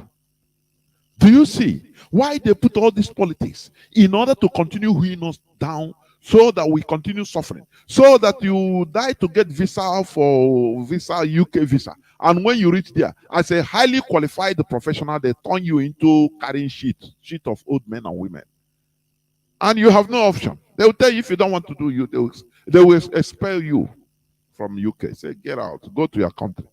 Do you see what we are suffering? That is the reality. We need to do something as an equal human being we call ourselves. We need to do something to change this status quo. And that is what we are doing. That is why Biafra, we are fighting to restore a country that we run our unique system of governance, that will surprise the Europeans. They will not even understand the system because it is unique to us. You understand? Where every nation, every clan in Biafra land, we make law with their language, so that lawyers will not be deceiving people, lying to people in court, using Italian, or mixing Italian language with the ab initio, Greek with the English. People don't understand it, but they clap. No, you speak your language. You speak the language, your traditional language, so that even old men and women, they understand the language more than you. You cannot cheat anybody. You cannot lie to anybody. Everybody will detect that you are lying. Not using all this rubbish, they brought to us. That is the reality. So, let me continue. Remember, I am talking about politics of collective interest. Politics, as I have said, is the way that people living in groups make decisions. People living in groups make decisions. Politics is about making agreement between people so that they can live together in groups such as tribes, cities, or countries. Politics of overall collective interest is never achievable in Nigeria because of the opposing differences in values and ways of life. There will never be any overall collective interest, politics of collective interest in Nigeria. Our leader said, revolution, like people calling for revolution now, that is bunkum. These are ignorant people that are just trying to play, joke. Revolution now. Who are you calling for revolution? People that will come out and they will start, if they start anything, they will now turn it into tribe that, it's Igbos that are destroying Yoruba property. Our leaders say it should be spontaneous but regional revolution, where each tribe, each region go and deal with their own politicians. That is how it should be successful in Nigeria. Spontaneous but regional revolution. But when you say, you want to save Nigeria, it's in a way in Nigeria that you are a liar. Look at NSAS. They're not unused. They were supporting the SARS. It became a pro and against. Why mostly the southern youths we are rising up, the northern youths we are there. Their politicians use religion to say, hey, these are Anyami, they want to rise up against them. They don't even understand what it means to revolutionize. Now they start destroying Igbo properties.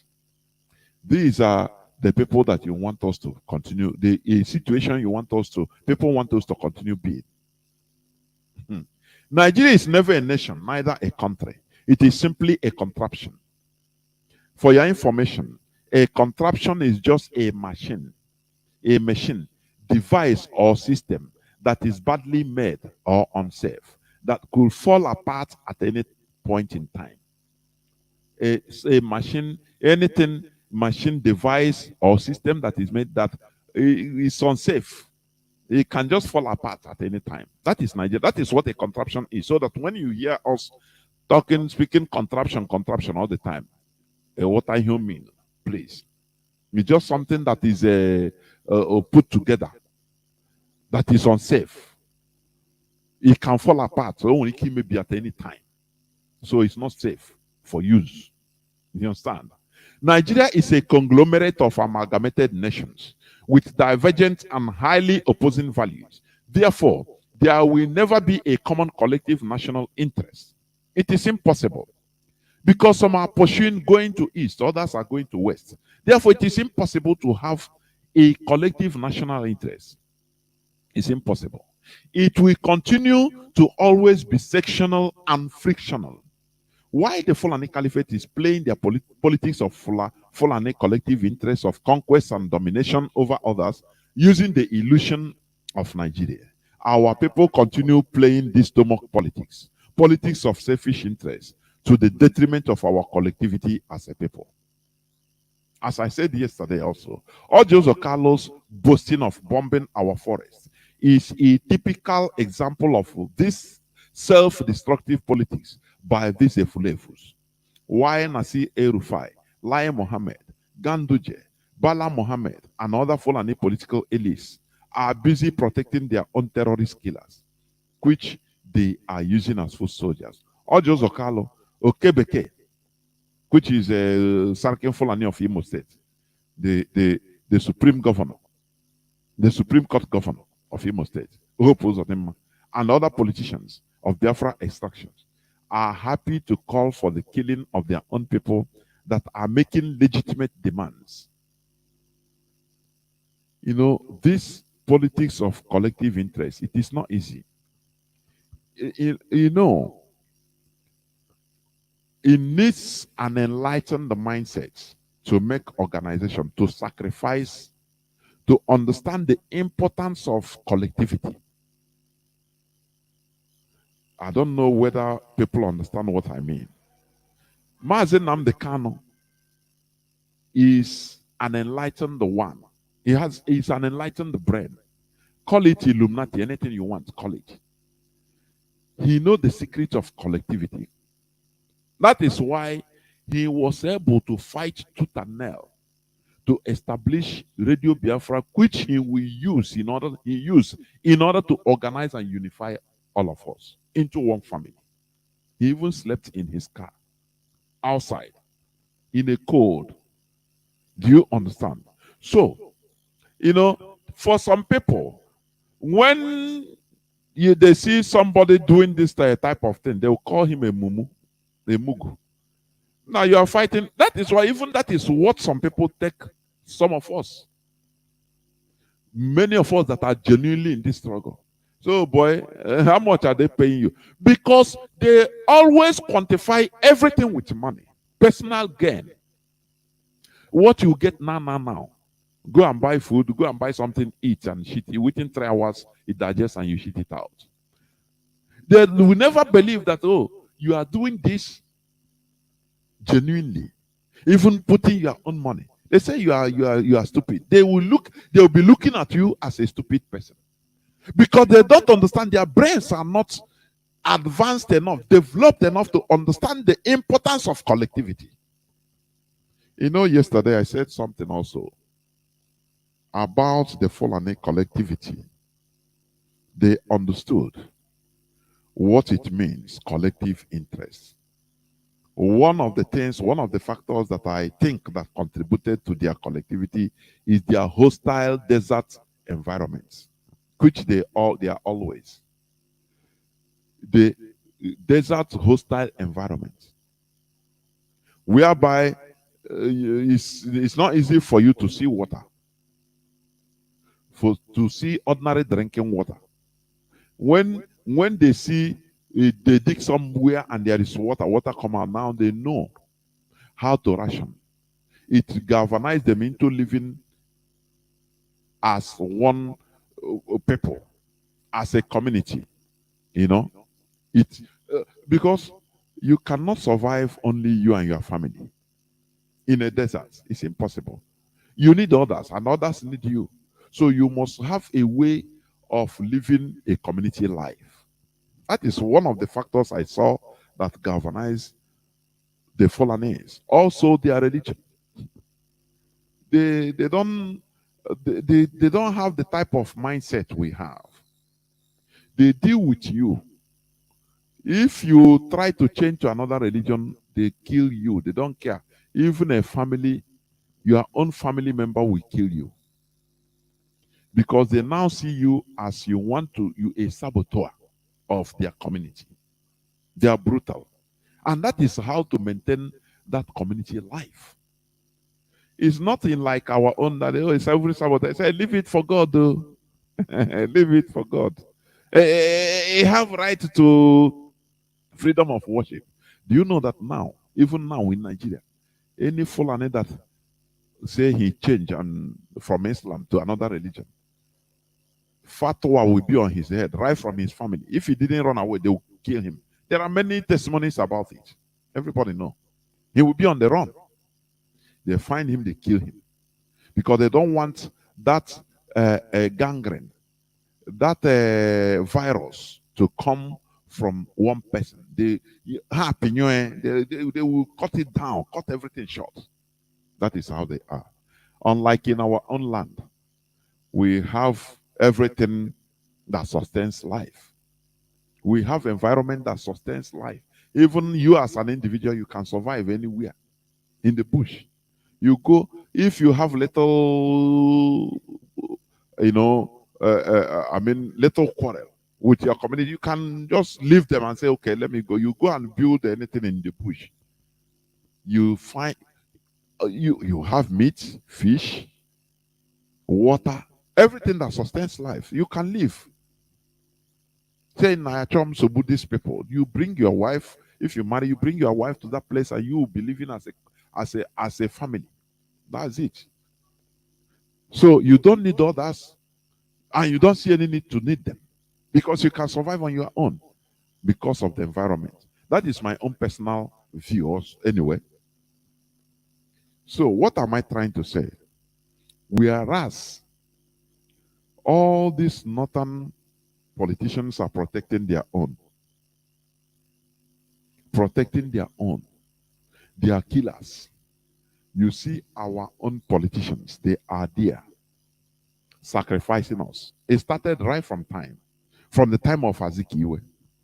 When Azikiwe sacrificed our interests for his presidency, albeit is an empty drum. He didn't care. He wanted to be the president. That is why I say it is. One of our brothers called yesterday and said, no, whether we have juju, whether Fulani use juju, they are keeping us down with juju. I say, no, I don't believe. Before I was thinking like that, but after careful studies and observations, I say, no. You learn every day. Say, no, nothing like juju. It is the selfishness that is still in us, that have not gone out, that is worrying us. The Fulani, they are taking advantage of it. We are in a community. Somebody will bring the Fulani because of only cow meat. Cow meat. If they kill any cow, they will give him some portion. Now that person, he will, because of it, will be giving information to the Fulanese. We have seen things like this in our own land. That particular, only for him to be getting that meat, maybe 2-3 kilos of meat every week. He's ready to be giving information to strangers. All these things will lead you to understand the type of people we are. If not for Mazi Nnamdi Kanu that came and sanitized our brains. Honestly. Most of our people, they are still the same thing till today. Because of what they can get. You know, I used to like it when you reason right, when you think. Not only on the people on top, on politicians on top, governors, but think on the grassroots. How many of our people behave. They will do meeting, do everything in order to, one person will go back and sabotage and collect the peanuts and reveal the whole plans. It is very highly pathetic. You understand? Look at, I want to read this. This news about Tom Polo. He was given contracts. That is a politics of selfishness that is in our lives. You know, somebody that was so-called fighting for resource control. Now they corner him. they have been using the pig. You know, all that matters for them is to live big life, or have big house, or have big cars. That is what matters to them. If you cannot beat them, you join them. Very, very wrong mantra. Very devilish mantra. They say Buhari awards Tompolo multi-billion pipeline protection contract. Look at, and he's happy. Do you know the northern youths, the Fulani youths, the so-called protested against it. All these are planned actions by the caliphate. They are the people that steered up this protest. They told their people, come and protest, so that in order to raise awareness, so that it will be like as if you people, we are doing very great thing to this man. Is a favor. So, and you people will tell the world that this man is being favored. Eating national cake, being favored.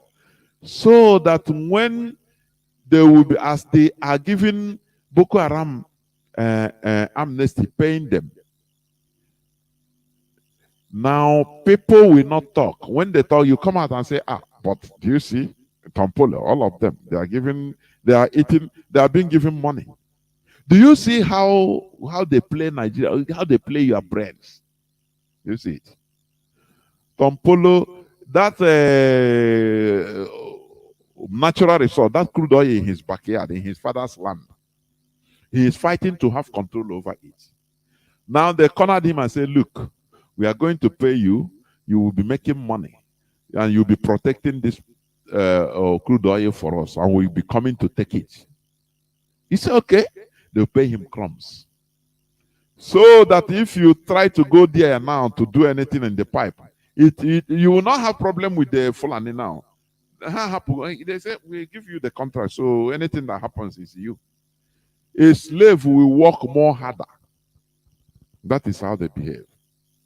They see the indigenous people, mostly Biafrans, as very primitive people.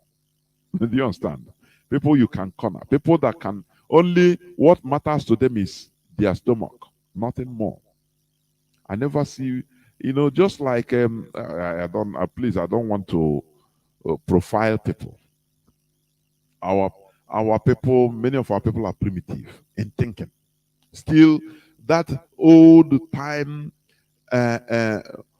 meeting white people as the first time mentality, that is what is still in our people, some of our people.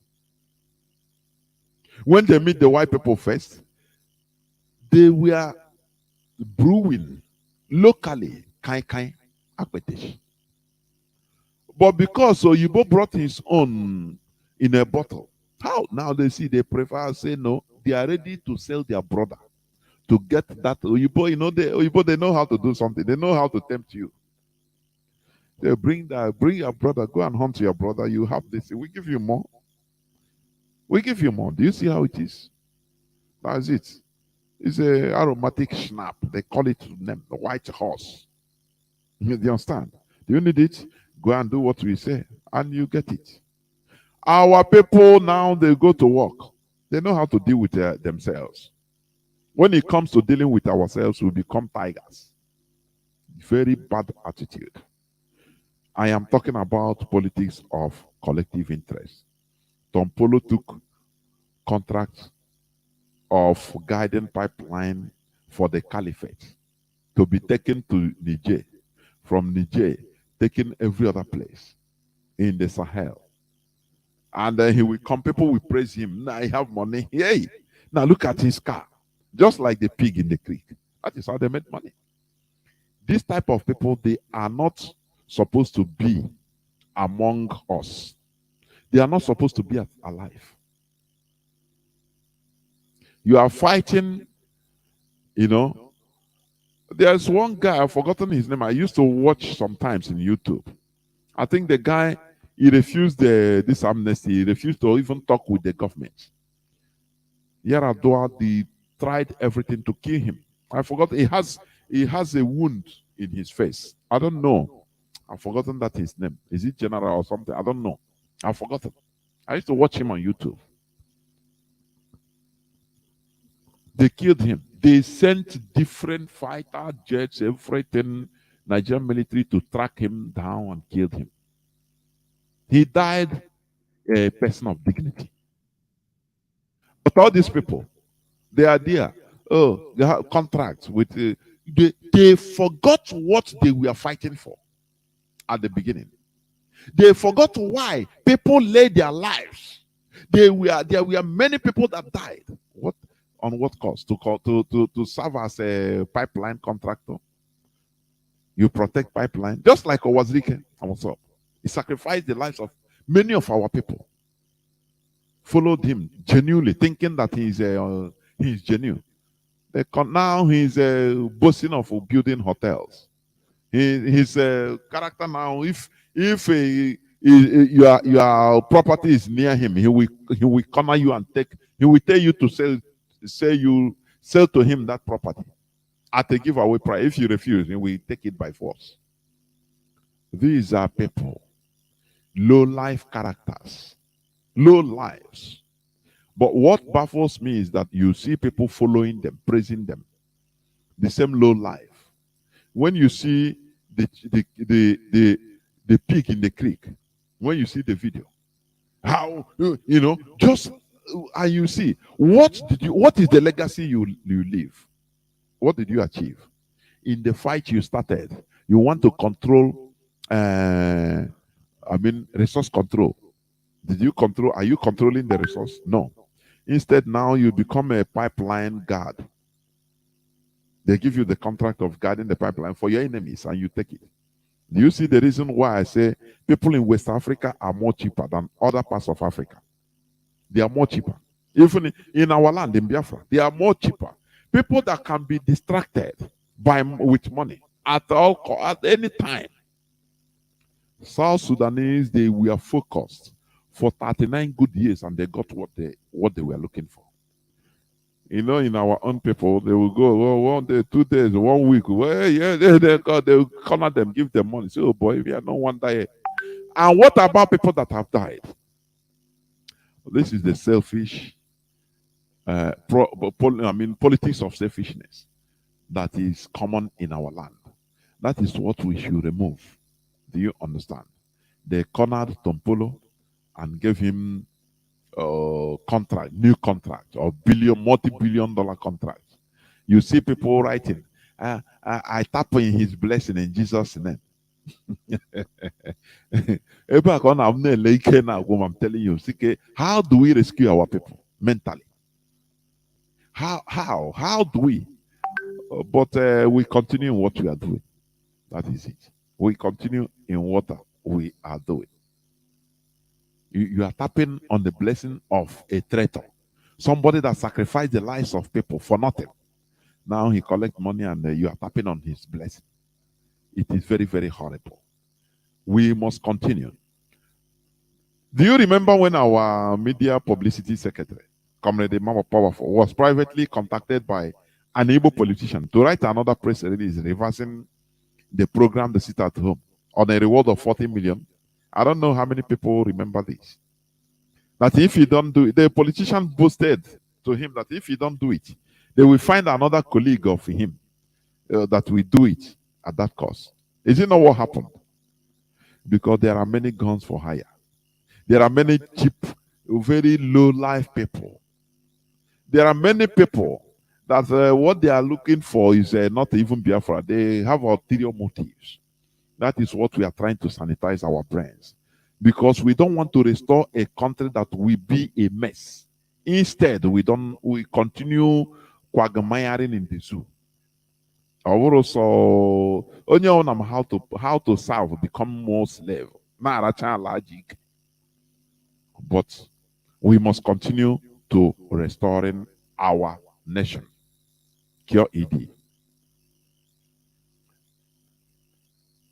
What happened when they promised 40 million to Emma Powerful? He refused. He said, "No, I'm not a policy maker. I'm just I write what the leadership told me to write. Finish." So they say, "Okay, we will find another person that will do it, and he will collect this more. But I want you to chop the 40 million." Say, "No, that is dignity." And eventually they did. They find other people, even people that faked his signature. Release fake IPOB press release. All these things you think we have forgotten. It is in the archives. It is in our archives. Because some of our people are very cheap, and that's why they engage in this politics of selfishness. The coming of Mazi Nnamdi Kanu and the IPOB brought our mindsets back into understanding the need for a political collective interest instead of our normal politics of selfishness. In Nigeria, the cover-up political framework is democracy, but the Sokoto Caliphate smartly converted this on-paper democracy into their normal feudal system, where the ruling class and their cabals have it all, while the population, the peasants or bloody civilians that they are called in Nigeria, work hard and suffer and should never complain or rise up to ask questions. You know, it's only in Nigeria they call bloody civilians. They call citizens bloody civilians, and they accept it. And they kill them as bloody civilians. They slaughter them without pity as bloody civilians. Because this is a place I see the most stupid set of people on earth. You know, I call Nigerians dead body. Nothing steers them.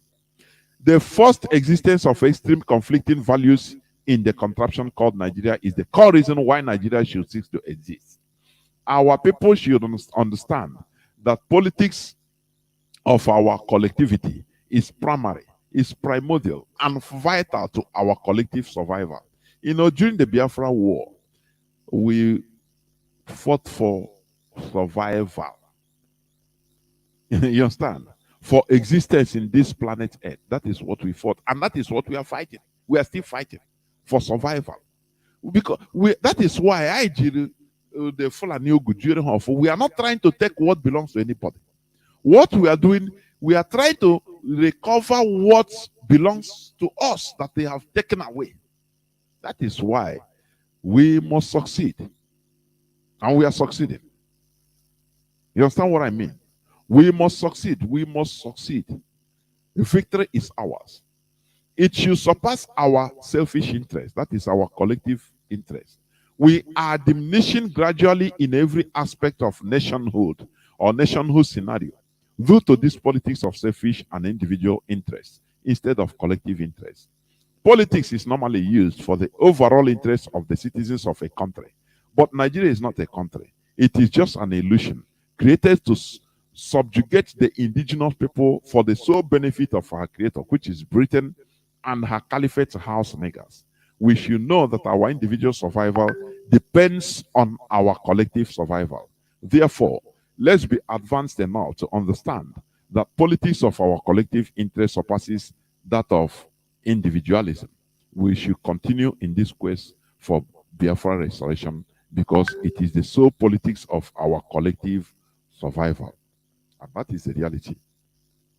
We should never stop what we are doing. You know, I used to say we don't have any back to go to.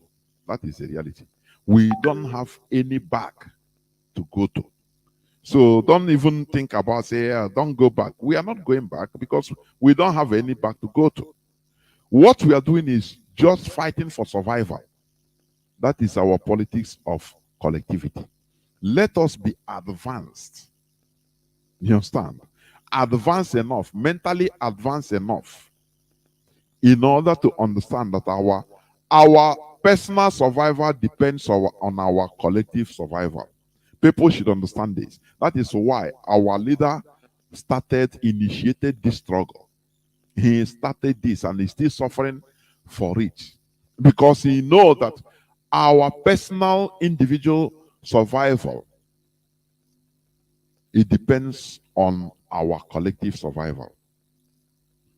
When you join strangers to kill your people, when they demonize our people, they will not remove you. When they call Igbos, you are among, whether you like it or not. You will not say no. They will not say because he helped us. His father, Okpa Biaseka, they are not part of Igbo because they helped us during the war. No. Any marginalization, once they see your name, it doesn't matter. You ask a Morde, I mean, you answer a Morde, you answer any other name. It's Igbo name. They will tag you. They profile you. That is what people should understand. Therefore, let us take this collective interest, our politics of collectivity, as number one, primordial, because it is primary to our survival. This is where I'm going to stop. I will go into a few minutes break so that when I come back, I will open my line so that people will start calling. Please don't go away.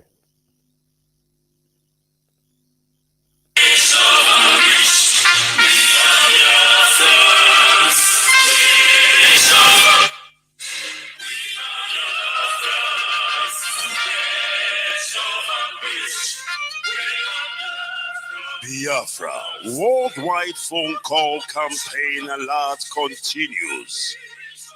BBC, a propaganda machine and racist media set up by the Great Britain to oppress the oppressed people of Biafra.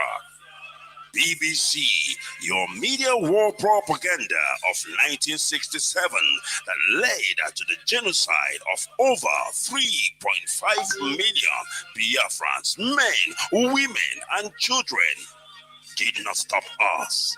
Do you know why? Because we are the sons and daughters of the great lion from the tribe of Biafra. Our minds are made up. Your shenanigans, antics, and fake gutter media will not stop us either. We must and shall restore Biafra. Biafra worldwide phone call campaign alert continue. Now pay close attention.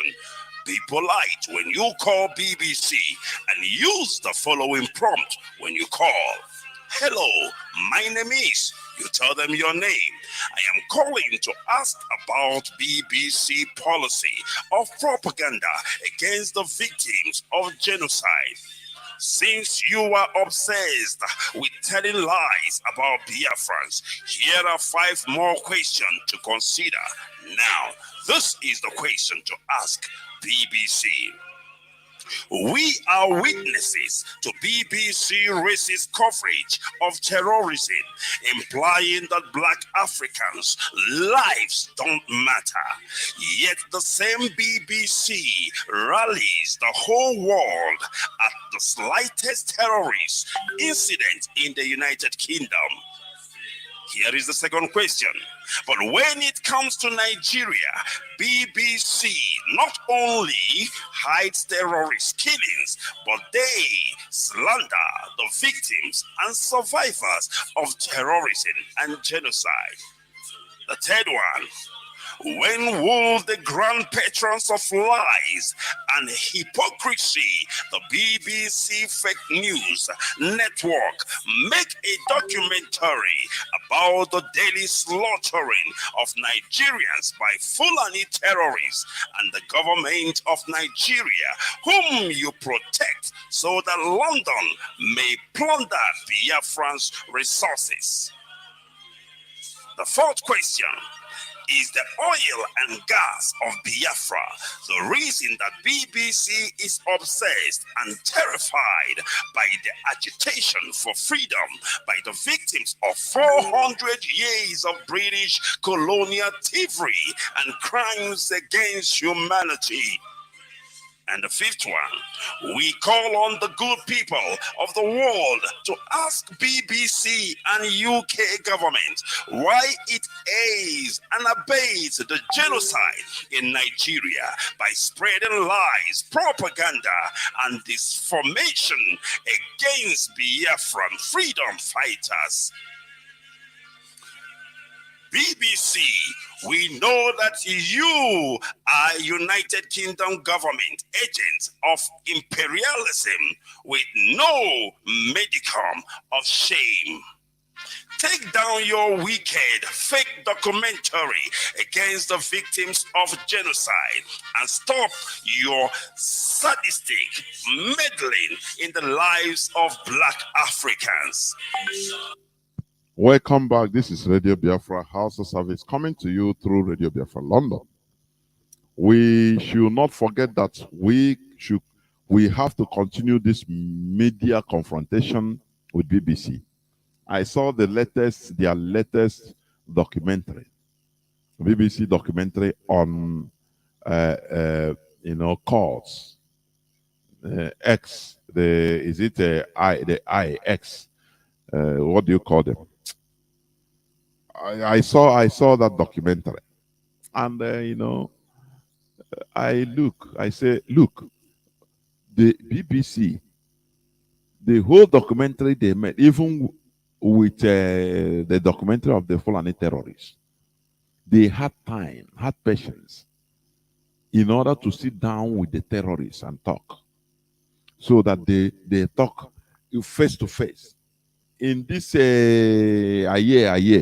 this secret occults that we are destroying lives, they mustered themselves courage in order to meet the people. You understand? But when it comes to Biafra, they don't have the courage to meet Biafra leader, this IPOB leadership. They gave IPOB leadership, they sent email giving them 10 days to reply or to book an appointment for their distant interview. But before 48 hours, they have concluded they didn't wait. While the leadership, IPOB leadership, is trying to gather so that they will invite BBC and talk to them. Under 2 days, the BBC have concluded everything. Instead, they went and started talking to renegades like Uchemofo and George. Go so low to George Onibe to get information, and they went with it. But they used to have patience. It took 11 months to 1 year for them to make contacts with a terrorist to sit down, and they had that patience. Now, it tells you all you need to know, that they are jittery about Biafra. They are directly against what we are doing, because they believe that we will change their politics of, domination and stealing, which they have in our land. It will never deter us. We must continue. No tyranny lasts forever. Empires rise and fall. That is it. Our lines are now open. Our direct line is +1 213 328 6224. I repeat, +1 213 328 6224. Our WhatsApp and Signal line is +61 405 142 547. I repeat, +61 405 142 547. I have callers lining up. Caller on, let me see. Caller on WhatsApp and Signal. Who is the first? Okay, caller on WhatsApp is the first caller. Can you hear me? Caller on WhatsApp. Welcome to the program. Good evening, Mazi. Jonathan, my name is Simon and we're calling from America, Pen, which could bless every IPOB family member all over the world. Anywhere you are residing, no matter your time zone, Bokiki protect our able leader Mazi Nnamdi Kanu, wherever he may be, guide him, give him courage. May all the whole evil plan the enemy are planning against them may it be revealed. Bokiki protect and guide him. May they not put anything that will hurt his system or his life time to come. He'll be back soon. Nothing will happen to him. And at last, victory will be ours. This thing we say we should ask. We are the generation, we never ask anything. I never ask anything. Chukwu Kike Abiyama. Deny it. And this Biafra, we are the generation, the choosing generation that will restore this Biafra, the hope of mankind. Okikewu, lead you, Onisimas in Nnamdi Kanu. The mantle of the leadership given to you, you must deliver it when the due time reach. In the mighty name of Chukwu Kaviam, I pray. You say, well, Maz, let me go straight to the point. Like your topic today, have thought it, but you know, these our enemies and the invaders and the history of mankind, even the colonials, they always single one person out to destroy. But in this our generation, you know what they are seeing in IPOB, they don't believe it. None of them believe that in this generation of Igbo man, these days, young vibrant guys, we reject some of the things they have offered some of people I know around us. But in this movement of Mazi Nnamdi Kanu, IPOB led under Mazi Nnamdi Kanu, they saw something different. Some of them they do say it. So they know what is going on. You are talking about BBC looking for who to talk to or what our enemies are doing. Some of you, this is my surname, demand the meaning. Ada Ayatanugwo. Ada Ayatanugwo. So I was a child, my granddad explained this name to me. We should not mind what our enemies are talking about us, because if we start listening to them, we will move forward. What do you think BBC will report about IPOB? What do you think BBC will report about Biafra?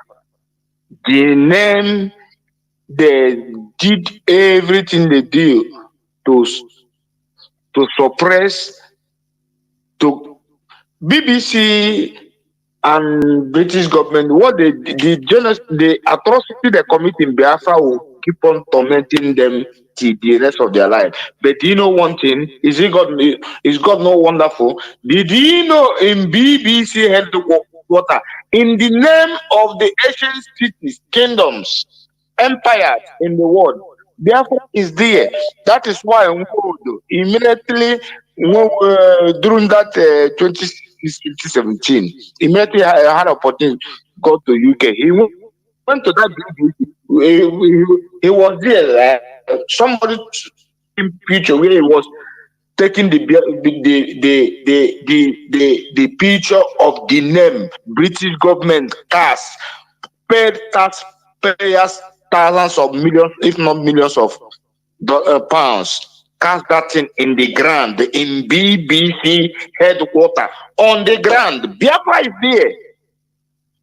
But they are denying us Biafra. Biafra was an empire before. Well, this our generation, some wars of our late Vice President Philip Effiong. That one, it warned them, they didn't listen. And the word is re-echoing and vibrating back and coming to life, because this generation that have stood up to ask for Biafra will get it. Nothing. Why? This is mission that must be accomplished. This is what we are born for. So this time, Biafra must be restored. There's nothing to negotiate with it. Almost say Biafra. Sign off from here. Oh, hey, Biafra. Of course. They think that we will stop. Nowhere. We'll get Biafra. Caller on Signal. Can you hear me? Welcome to the program. Caller on Signal. Yes, Mazi, I can hear you. There we Mazi. Go on. Thank you, Mazi Jonathan. We must continue to fight this battle because, according to the Mazi, we tend to have multitude of enemies, but we are conquering them one after another. And the stage we are now, we are almost getting there, and every eye can see. If you have the spiritual eyes, you can see that Biafra is here with us. Thank you, my beloved, for your steadfastness, your good job. We are here listening every blessed day because here in Radio Biafra is where we hear the truth and nothing but the truth. And allow me to ask people to continue to guide and protect our leader, Mazi. He's a prisoner of conscience. To go Kabiama, fight his counsel, destroy his enemy before they come close to him, and most especially, release him unconditionally, so that he will join us together. We'll continue to fight until Biafra is restored. This is my prayer. We totally be in the name of God. Mazi Jonathan, what I want to let our people know this evening, before I proceed, please allow me fellow Biafrans. My name is Mazi. I'm calling from Moscow. And by the special grace of God, I am the IPOB of Traditional Prayer. So, my brother, we must continue to do what we are doing. It doesn't matter what people are doing, whatever their prosperity is. We have come to restore Biafra. No, we have no back up.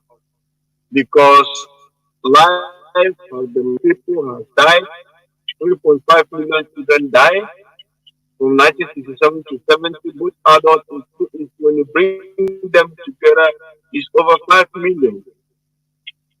Since 1914 till today, Biafra has been dying in the name of that geological country called Nigeria. And we have worked up Nnamdi have come once again through the help of people and wake our spirits up once again that we must save this country because this is our only hope.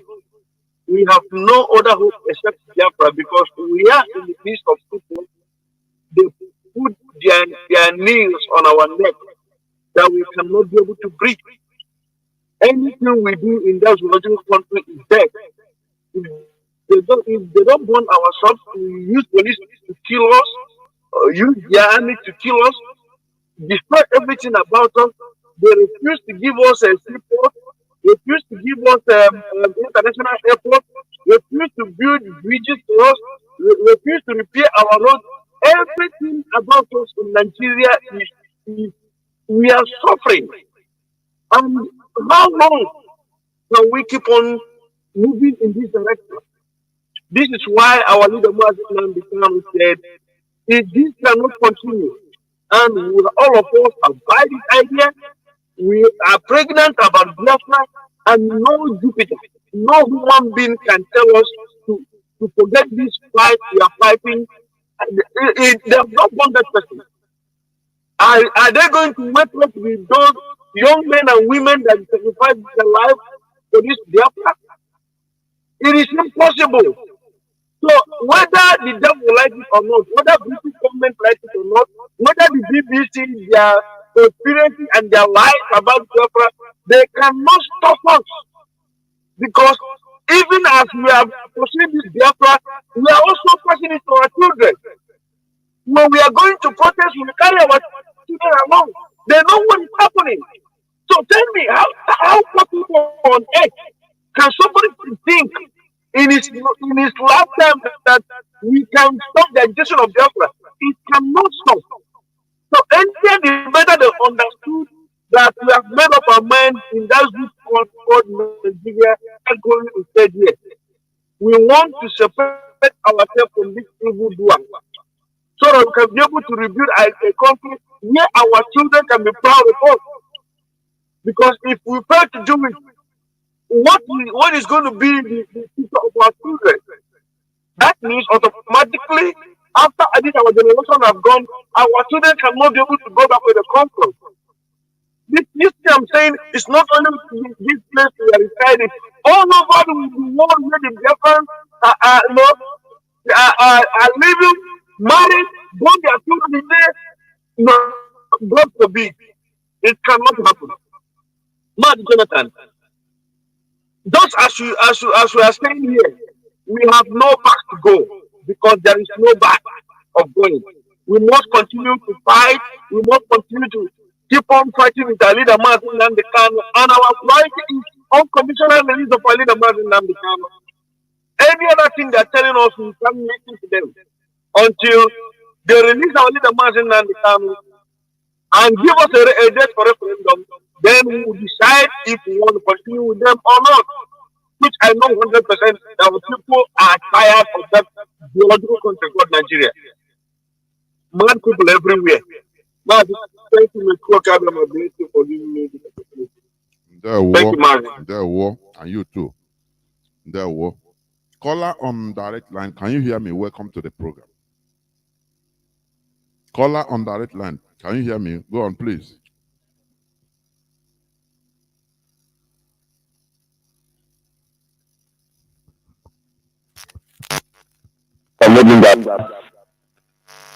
My goodness me. Caller on direct line, please, you can call back. Caller on WhatsApp, welcome to the program. Can you hear me? Yes, Mazi, good evening. Yes, good evening, great Biafrans all over the world. My name is Mazi Kwachimezia Wisdom. I'm from Ohajima in Imo province, Biafra land, and I'm calling from my location this night. Mazi, I want to really appreciate you for this politics you're teaching us this time.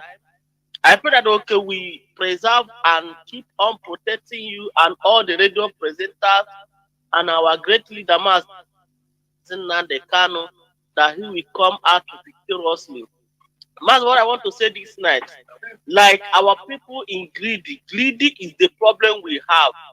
Like our brother Tom Polo that's supposed to stand with his people and fight for his people to be free, so that resources control, they can control it by themselves. But right now, we have go and collected money to keep, to guide, to become a gate man. His father built a house. I want to do this little illustration. Biafrans, listen. Your father built a house. After building that house, a tenant came and chase you out of the gate for you to become a gate man of the house your father built. That is what our people are doing. The resources that belongs to us, we are now the gate people guiding it for foreigners, that they are the one looting it. And many of you are clapping hands. Many of you are shouting and flowing them like that pig in the clique. You are flowing them, shouting, lay their blessing, you tap their blessing because of all what God. We pray that Chukwu Kabama will help us to restore Biafra, because if we fail to restore Biafra, we are gone. Man, another thing is that, let me ask, can't you mount a campaign, maybe a Twitter campaign, against Britain in that siphoning, in that stealing, they are stealing our resources? Is it not possible we mount a Twitter campaign against them? That a country from far away will come to another country and siphon their resources. They will steal it, not they will pay. They will just steal it and go to their own country and use it and develop their country. Is it not good we mount a Twitter campaign against these resources Britain are stealing from our land, that make them not to talk about extraordinary relation of Mazi Nnamdi to Nigeria, even though the UN have came and give Nigeria order ultimatum to release Mazi Nnamdi.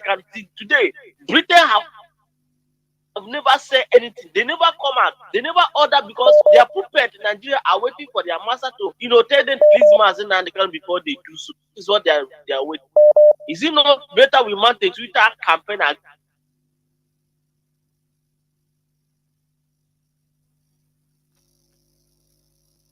Mazi, are you still there?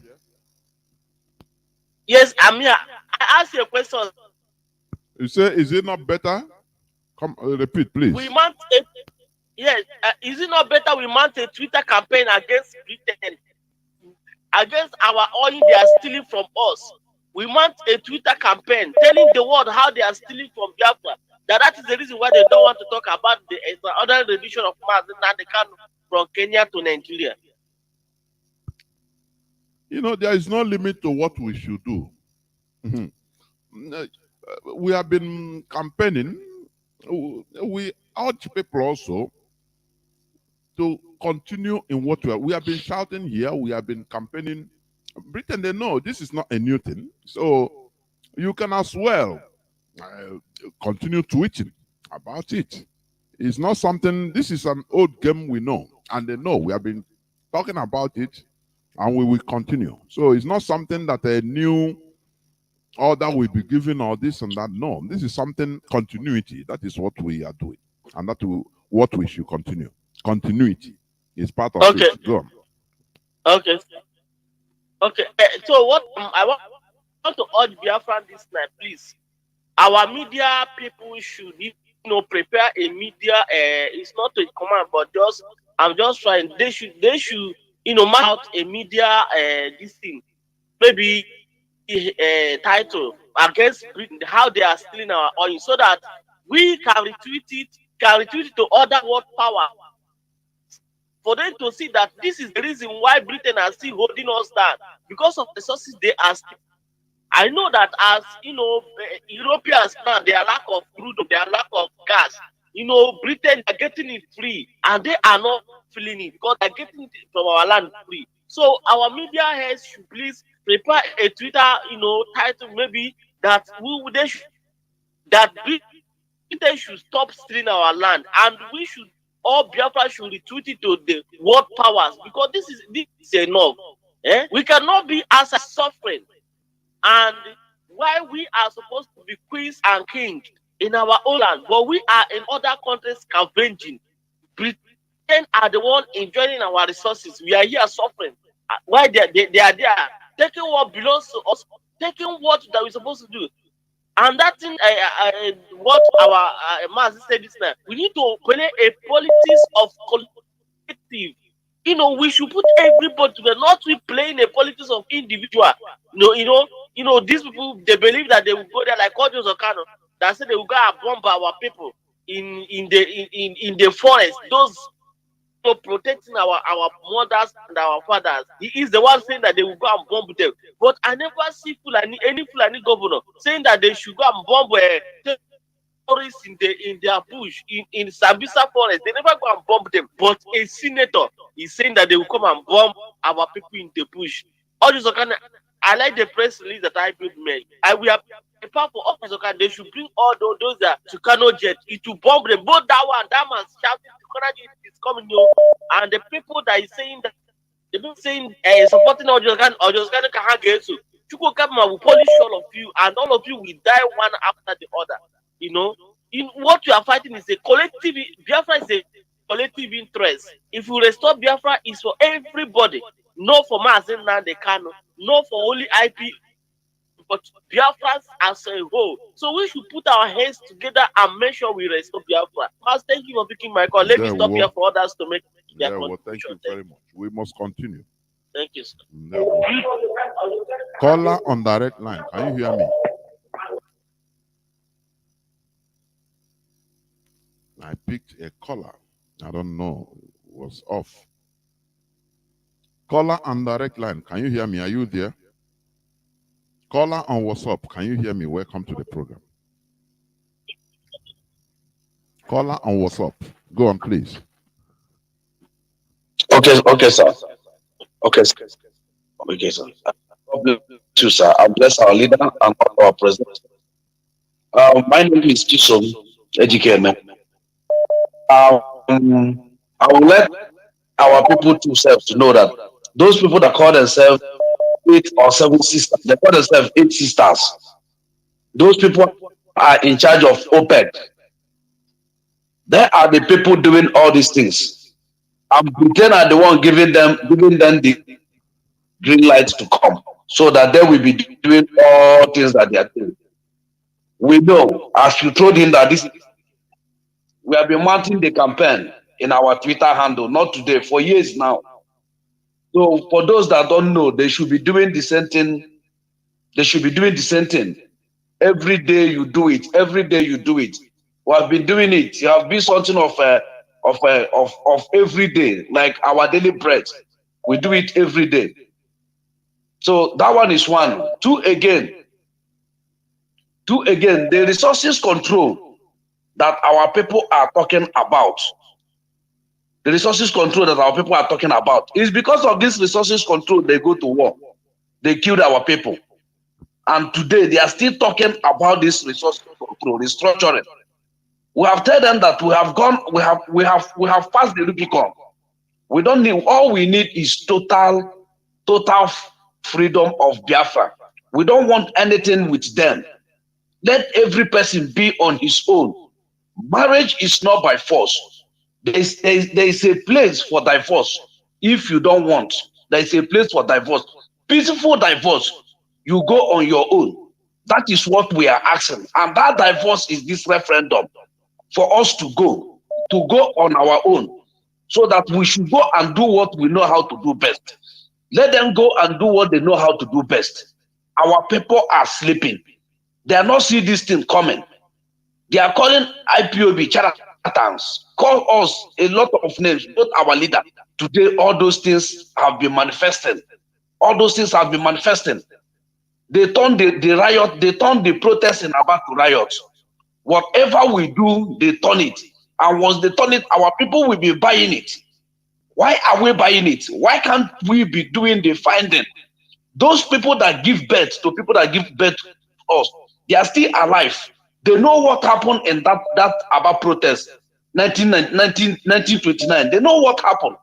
They know what happened about the widow. They went to ask, even the animal will pay tax, the woman will pay tax, and the woman now tell them, your mother and your women in your place, are they paying tax?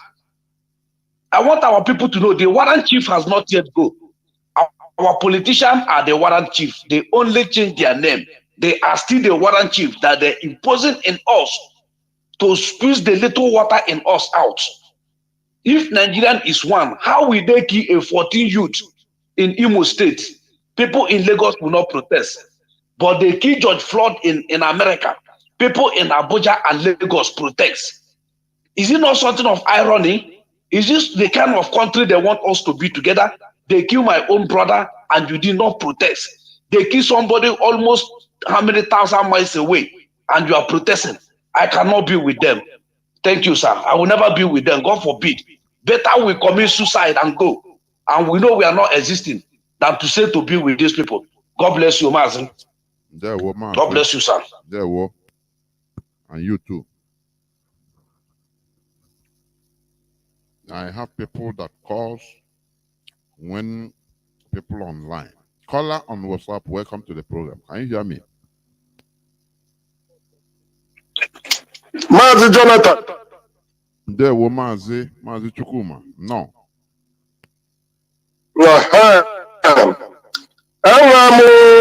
Information that I want to give out.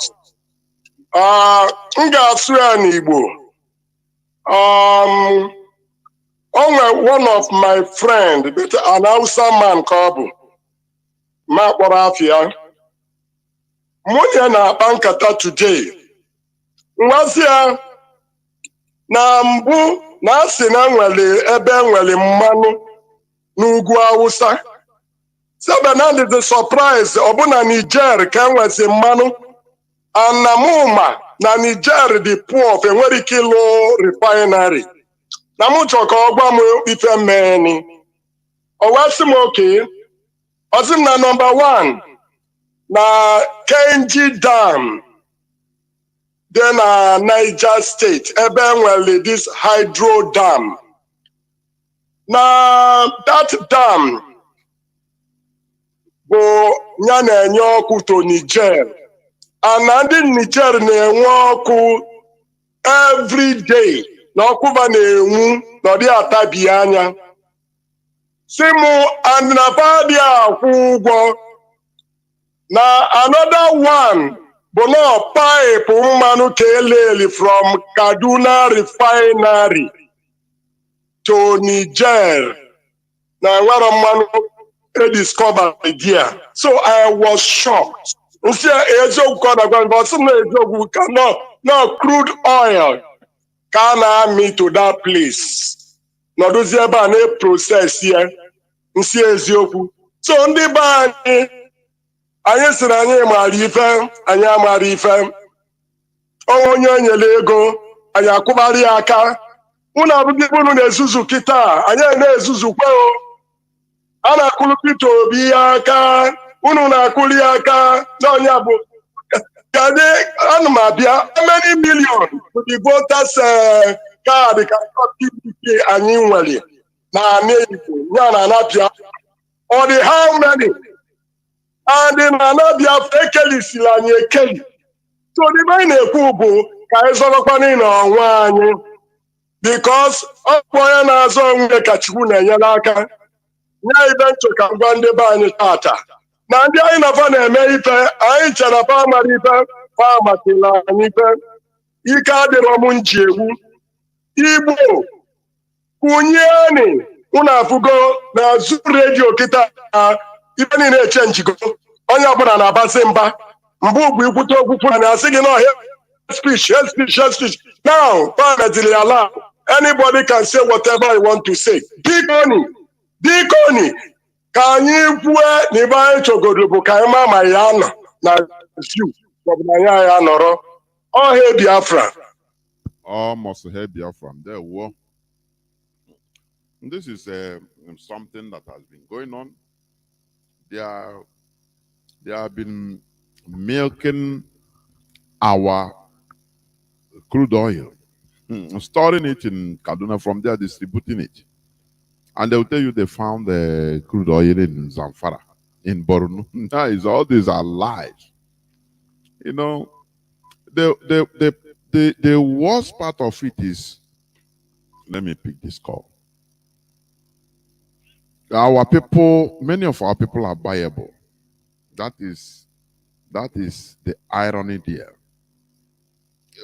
Many of our politicians, our political elite, they know all these things. They cannot talk because they are bribed. They are part of the main problem. They cannot do anything. They feel that they are powerless. But they don't know that when they liaise with their people, they become powerful. That is the reality. Nigeria tied us like, I don't know. Nigeria held us hostage. And the Fulani. The oil in our land, do you know that they are using the proceeds of our crude oil, sponsoring Islamic movements everywhere, even in Palestine? Do you know that? You know, people don't know. Some people don't know. But that is the reality. They prefer for every Nigerian indigenous population to die of hunger.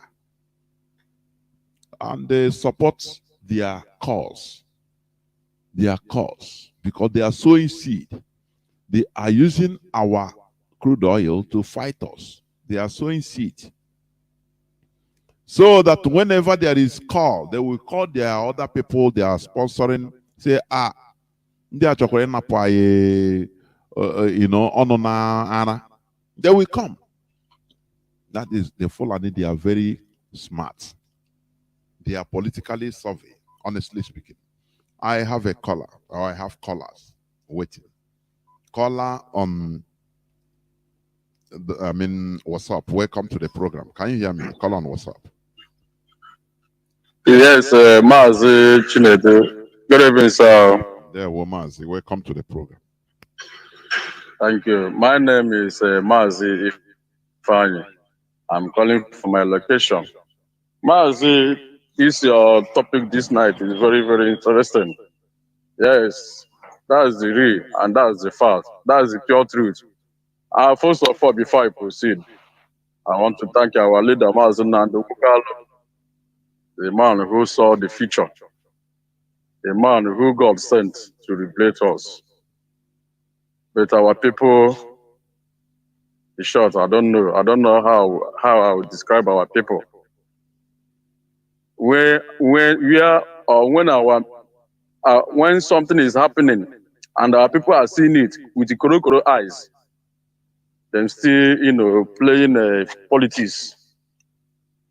And the politics they are playing is selfish interest politics. That's what I call it. Selfish interest politics. Let our people just take a look to these people call themselves Fulani people.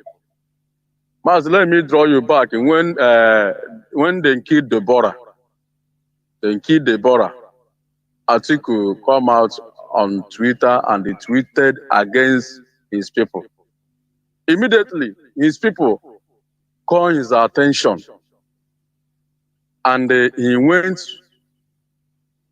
and deleted the tweets. Simple because they are playing politics not for their own selfish interests, but playing politics for their people, trying to know the mind of their people, trying to make sure that their people are being carried along. But if you come to our people, Southeast people, our so-called politicians, all of them are playing the politics of selfish interests, only for their own. In fact, sometimes if I start thinking, if I start thinking, why did God make us and put us in this punishment, I shed tears. But I thank God for our leader, Mazi Nnamdi Okukalo. Where's the guy, our leader? If it's not, maybe without our leader, by this time, Fulani will have taken over. In short, by now, we have started marrying each other. Fulani will start marrying our daughters and our sisters with the force and everything they have. As the IPOB is going to change the history of mankind, more especially our people. This our new coming generation of freedom fighter, led by Mazi Nnamdi Okukalo, DOS and IPOB at large. We are going to change the history. It's just a matter of time. We are going to show the world how politics is supposed to be. It can never be a politics of our this finish and the so in fact, and the most idiot people call politicians in our own time. Our politics, the politics that we are going to play when the Biafran restored. In fact, the world will look into it and marvel. Then we try to imitate us. Then we try to be like us, but they can never be. Mazi, there's no problem. We are moving forward. There's no problem. May God bless our leader and bless IPOB worldwide and bless our HODs. Mazi, may God bless you that have taken it upon yourself to lecture us everything concerning the politics and how politics is supposed to look like. Mazi, good night. I sign off from here. Remain blessed. Caller I'm winding down towards ending this program. Caller on Signal, welcome to the program. Can you hear me? Yeah. Yes, the Jonathan, can you hear me, sir? The whole world is hearing you. Go on, please. The Jonathan Jishike, Oja as we are fighting against the kingdom of darkness. I'm telling you, the Jonathan. Biafrans all over the world. We are Biafrans, and this is our land. And we all know human race and apology to live in our land. No apology. and our leader has done everything for us. The only good thing we will do for ourselves is to and DOS and this platform that will be. Every Biafrans, make sure you don't depart from this particular platform. If you want to be saved, be here. Let us watch the whole world, how stupid they are. To tell we Biafrans that we have no right to live in our country. Britain must learn how to be responsible. And America must live up to their expectation. They are the #1 in the whole world. Unconditional release of our leader. Complete unconditional. Let no scratch on his body. He has suffered enough to save this world. Then Jonathan, you say this generation of Biafra and this IPO. After this night, Nigeria will understand that the Nnamdi is from Chukwukikabiama direct.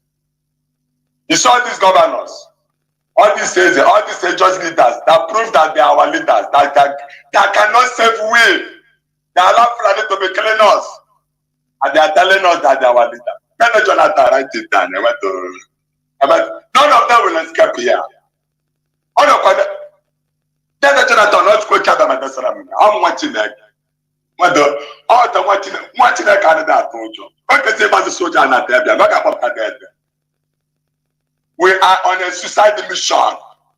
And we are about to prove to all these evil leaders that we have the right to make sure that we banish them out of this land. They are evil. Completely evil. From Andre Joseph, then Jonathan. Any day with any pastor, any bishop, father, so pastor, which is the commander, without being the commander of his own family. Then they will come up. Join us in the all of them here in Biafra land, they are all criminals. Can't check that. I want to alternate and move. Otuchi and our woman. How can you have the Saramon gas? So my period dead and the card. Porn as the Yaman your man. Check. They come back dead and the Canabri. I know them. I went there, Jonathan. You are you hold destiny now. There. I want to buy you also this. I'll buy here now. I'm telling you. Josheka, your name will never be forgotten on this planet. Jeremiah chapter 4. Yana, Ezekiel chapter 43. There, from verse 1 to Jeremiah chapter 4. There, and Jeremiah, Ezekiel chapter 4. Jeremiah chapter 4 and Ezekiel chapter 43. There, the return of Chukwukikabiama and a temple. About temple. I can fetch in a kill. Copy Royal Ma. Yeah, Walaya. Generation I get a chashing up. Everything I beg, don't like it, but all never comes in apple. Every minute they come here to kill, and I'm gonna. I can't so now I can't let the ticket do them, not that the kind I get the way I lie. I know but I will be there. That's all more, okay, that's all more. I got cook with him dead. Tell Jonathan to shake you, let tell you, oh, dead. Tell Jonathan, you can let them. That's not some word. They don't care for it. I am very gallant. Fulani went the 21st of October to release our leader, Hamadika. Hamadika came with Kikabiamaji. Now, I'm dead of only truth. A woman and a dead. Very okay, but okay, Bazo. Sitata, Gadi, and when we go to the Kanu, we will pull you down and help you. I'll call you like that. Look, I don't know. Okay, tell me about so that I think it doesn't look well for. I can put a time you die for to cook Kabia that I hung with Chicken Dibanco. Did that so no tell that? No,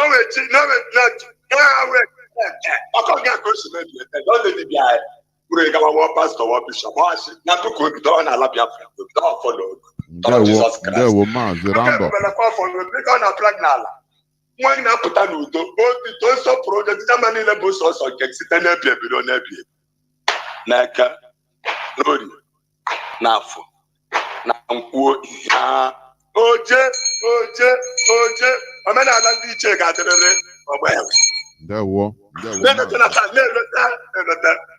There were. Thank you. Caller, what's up? Welcome to the program. You'll be the last caller. Please make it brief. 4 minutes. Go on, please. Caller, what's up? Thank you, Mr. Jonathan. There were Mazi. Good evening, sir. Longest time. There were. I joined yesterday. I tried to call, but I couldn't connect. You are connected now. What? There were. They are connected now. Thank you. The prayer I had beginning of program yesterday. I was so excited. That is our forefathers.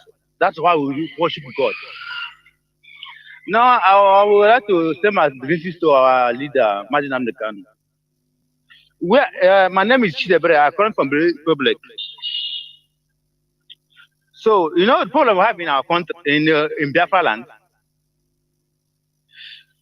You see, Biafra land is totally commodity. So how I say it now?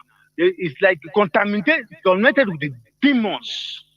All those politicians, they are all bloody vampires. You know what? The last time I called you, I told you I was one of the guard of Chimaroke before I left Nigeria and moved to the Republic. So I know everything about them. So the problem we have in our country. So everybody in Biafra land, everybody fight for himself. Though after that, all those sacrifices, after all those commitments, they will not care about anybody again. They're only supposed to be rich and face their lives, particularly them and their family and those tackles of that club. In Enugu State, you have people that go to Enugu State. I don't want to mention the name of what's his name? What's his name? French. So in Enugu State, there's a particular court that controls Enugu State. In another state, there's a particular court that controls another state. In Imo State, there's a particular court that controls Imo State. So he's in every state of Biafra land. And all of them is only submitted to caliphate in Sokoto. That's what they use the money have.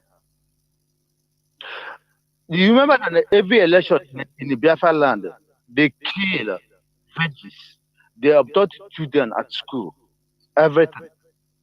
That is their job. Though after I have a friend, last time he contested for another election, I will not call his name. He told me that his regret is not because he contested election, that he loses money. That his regret is that what is committed, what he have done in his life as a child brought up in a humble family, that what he saw. Now, like I don't want to mention what his position is in Alama State. I don't want to mention it. So I don't want to prick anybody now.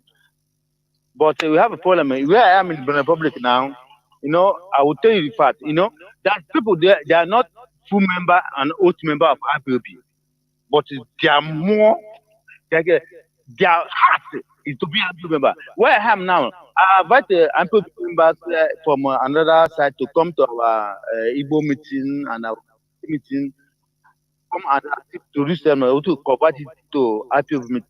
By the grace of God, maybe by the end of next month, maybe thing will work out if they believe. But I know I'm just realizing on my own with some people. But I hope the people I have met now, they all believe. I tried to form my MPP member,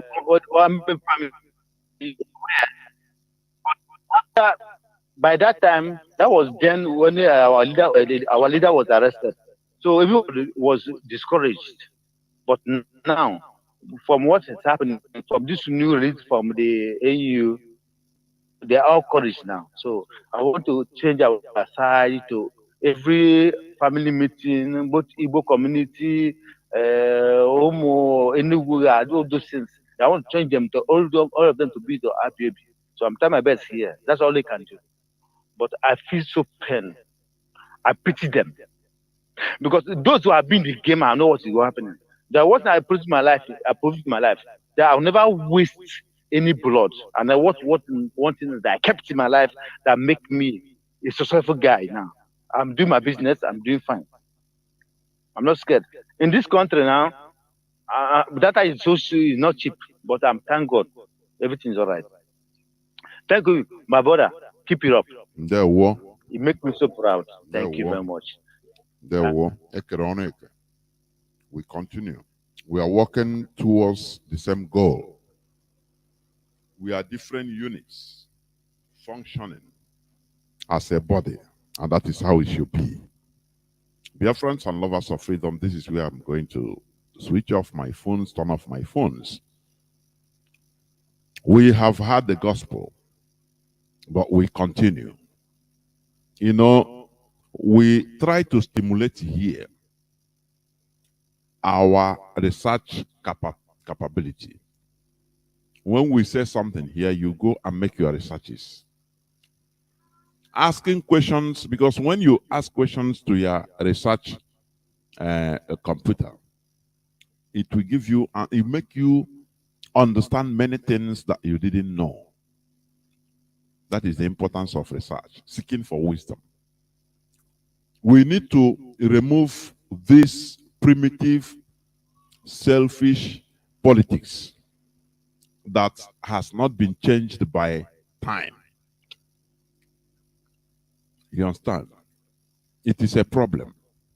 That is what we are trying to change here. You know, before, it has not been easy to organize people, Igbos in particular, into a unit. It is not an easy task because everybody knows how to look for money. So why will he come to listen to you as long as he's not a business partner? When you are telling people of collectivity, something that will be of our collective interest, some of them don't understand it because they are not advanced, mentally advanced enough to know the importance. That is what we preach here, to sanitize the brains of us, of our people, into understanding the need for collectivity, for collective interest. That is why the Fulani, how little they are in population, but they are in control because they are functioning as a body. You know why we call a body? We give example of a body, or with a body. A body have many components, seen and unseen, internal and external.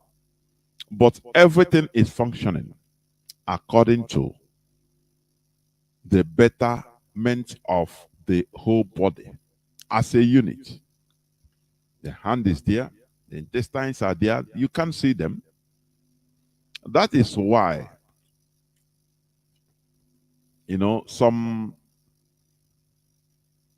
the body, I mean, the hand cannot say intestine, you're always hidden. So why you are not doing anything? No.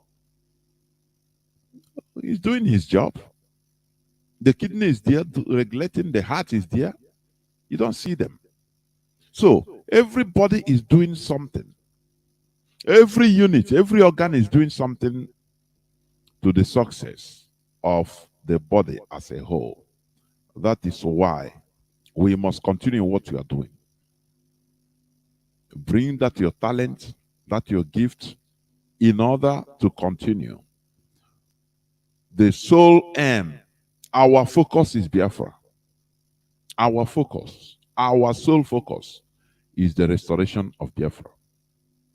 It is something that history will remember us, that we did the right thing. Because in Nigeria, we have no future. In Nigeria, the ceiling is our limit, not sky. They put yoke, a very big yoke on us. Ibu Diano on us as Nigerians. That is why we are trying to remove this yoke from our body. It is our collective responsibility. Our leader is there in the DSS dungeon suffering for this sole collective interest. We should never stop nor abandon him. What baffles our enemies is that they never thought that it will be like this. Because they thought that we'll be like all others that fought for selfish interest. Look at Tompolo, they corner him and give him contract. Is it not money he wants? Okay, take money. Do the job for us, the dirty job for us. That is it. He's living well. His reward is money. No more the resource that he tries to control. Instead, he is guiding it for the oppressors, for our enemies. Do you see the difference? Therefore, we will never and should never be deterred, neither be distracted. Our focus is Biafra, not criminality. We shall never allow criminality to take over this struggle. That is why every time you see Mazi Sanwo-Olu coming up, shouting about what is happening. If need be, call names, because he understood to guide jealously the legacy Mazi Nnamdi Kanu have put in place. Sometimes our leader used to come when Jew people need in one place. He get reports of people taking phone. He will give order direct.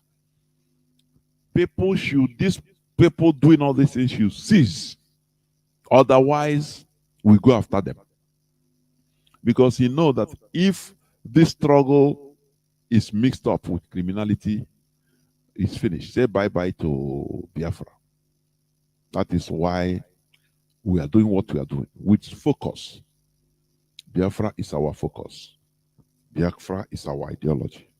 We have no other religion other than Biafra. Thank you for listening. And we continue in what we are doing. From me, Mazi Jonathan Chinedu, from here, it is simply good evening.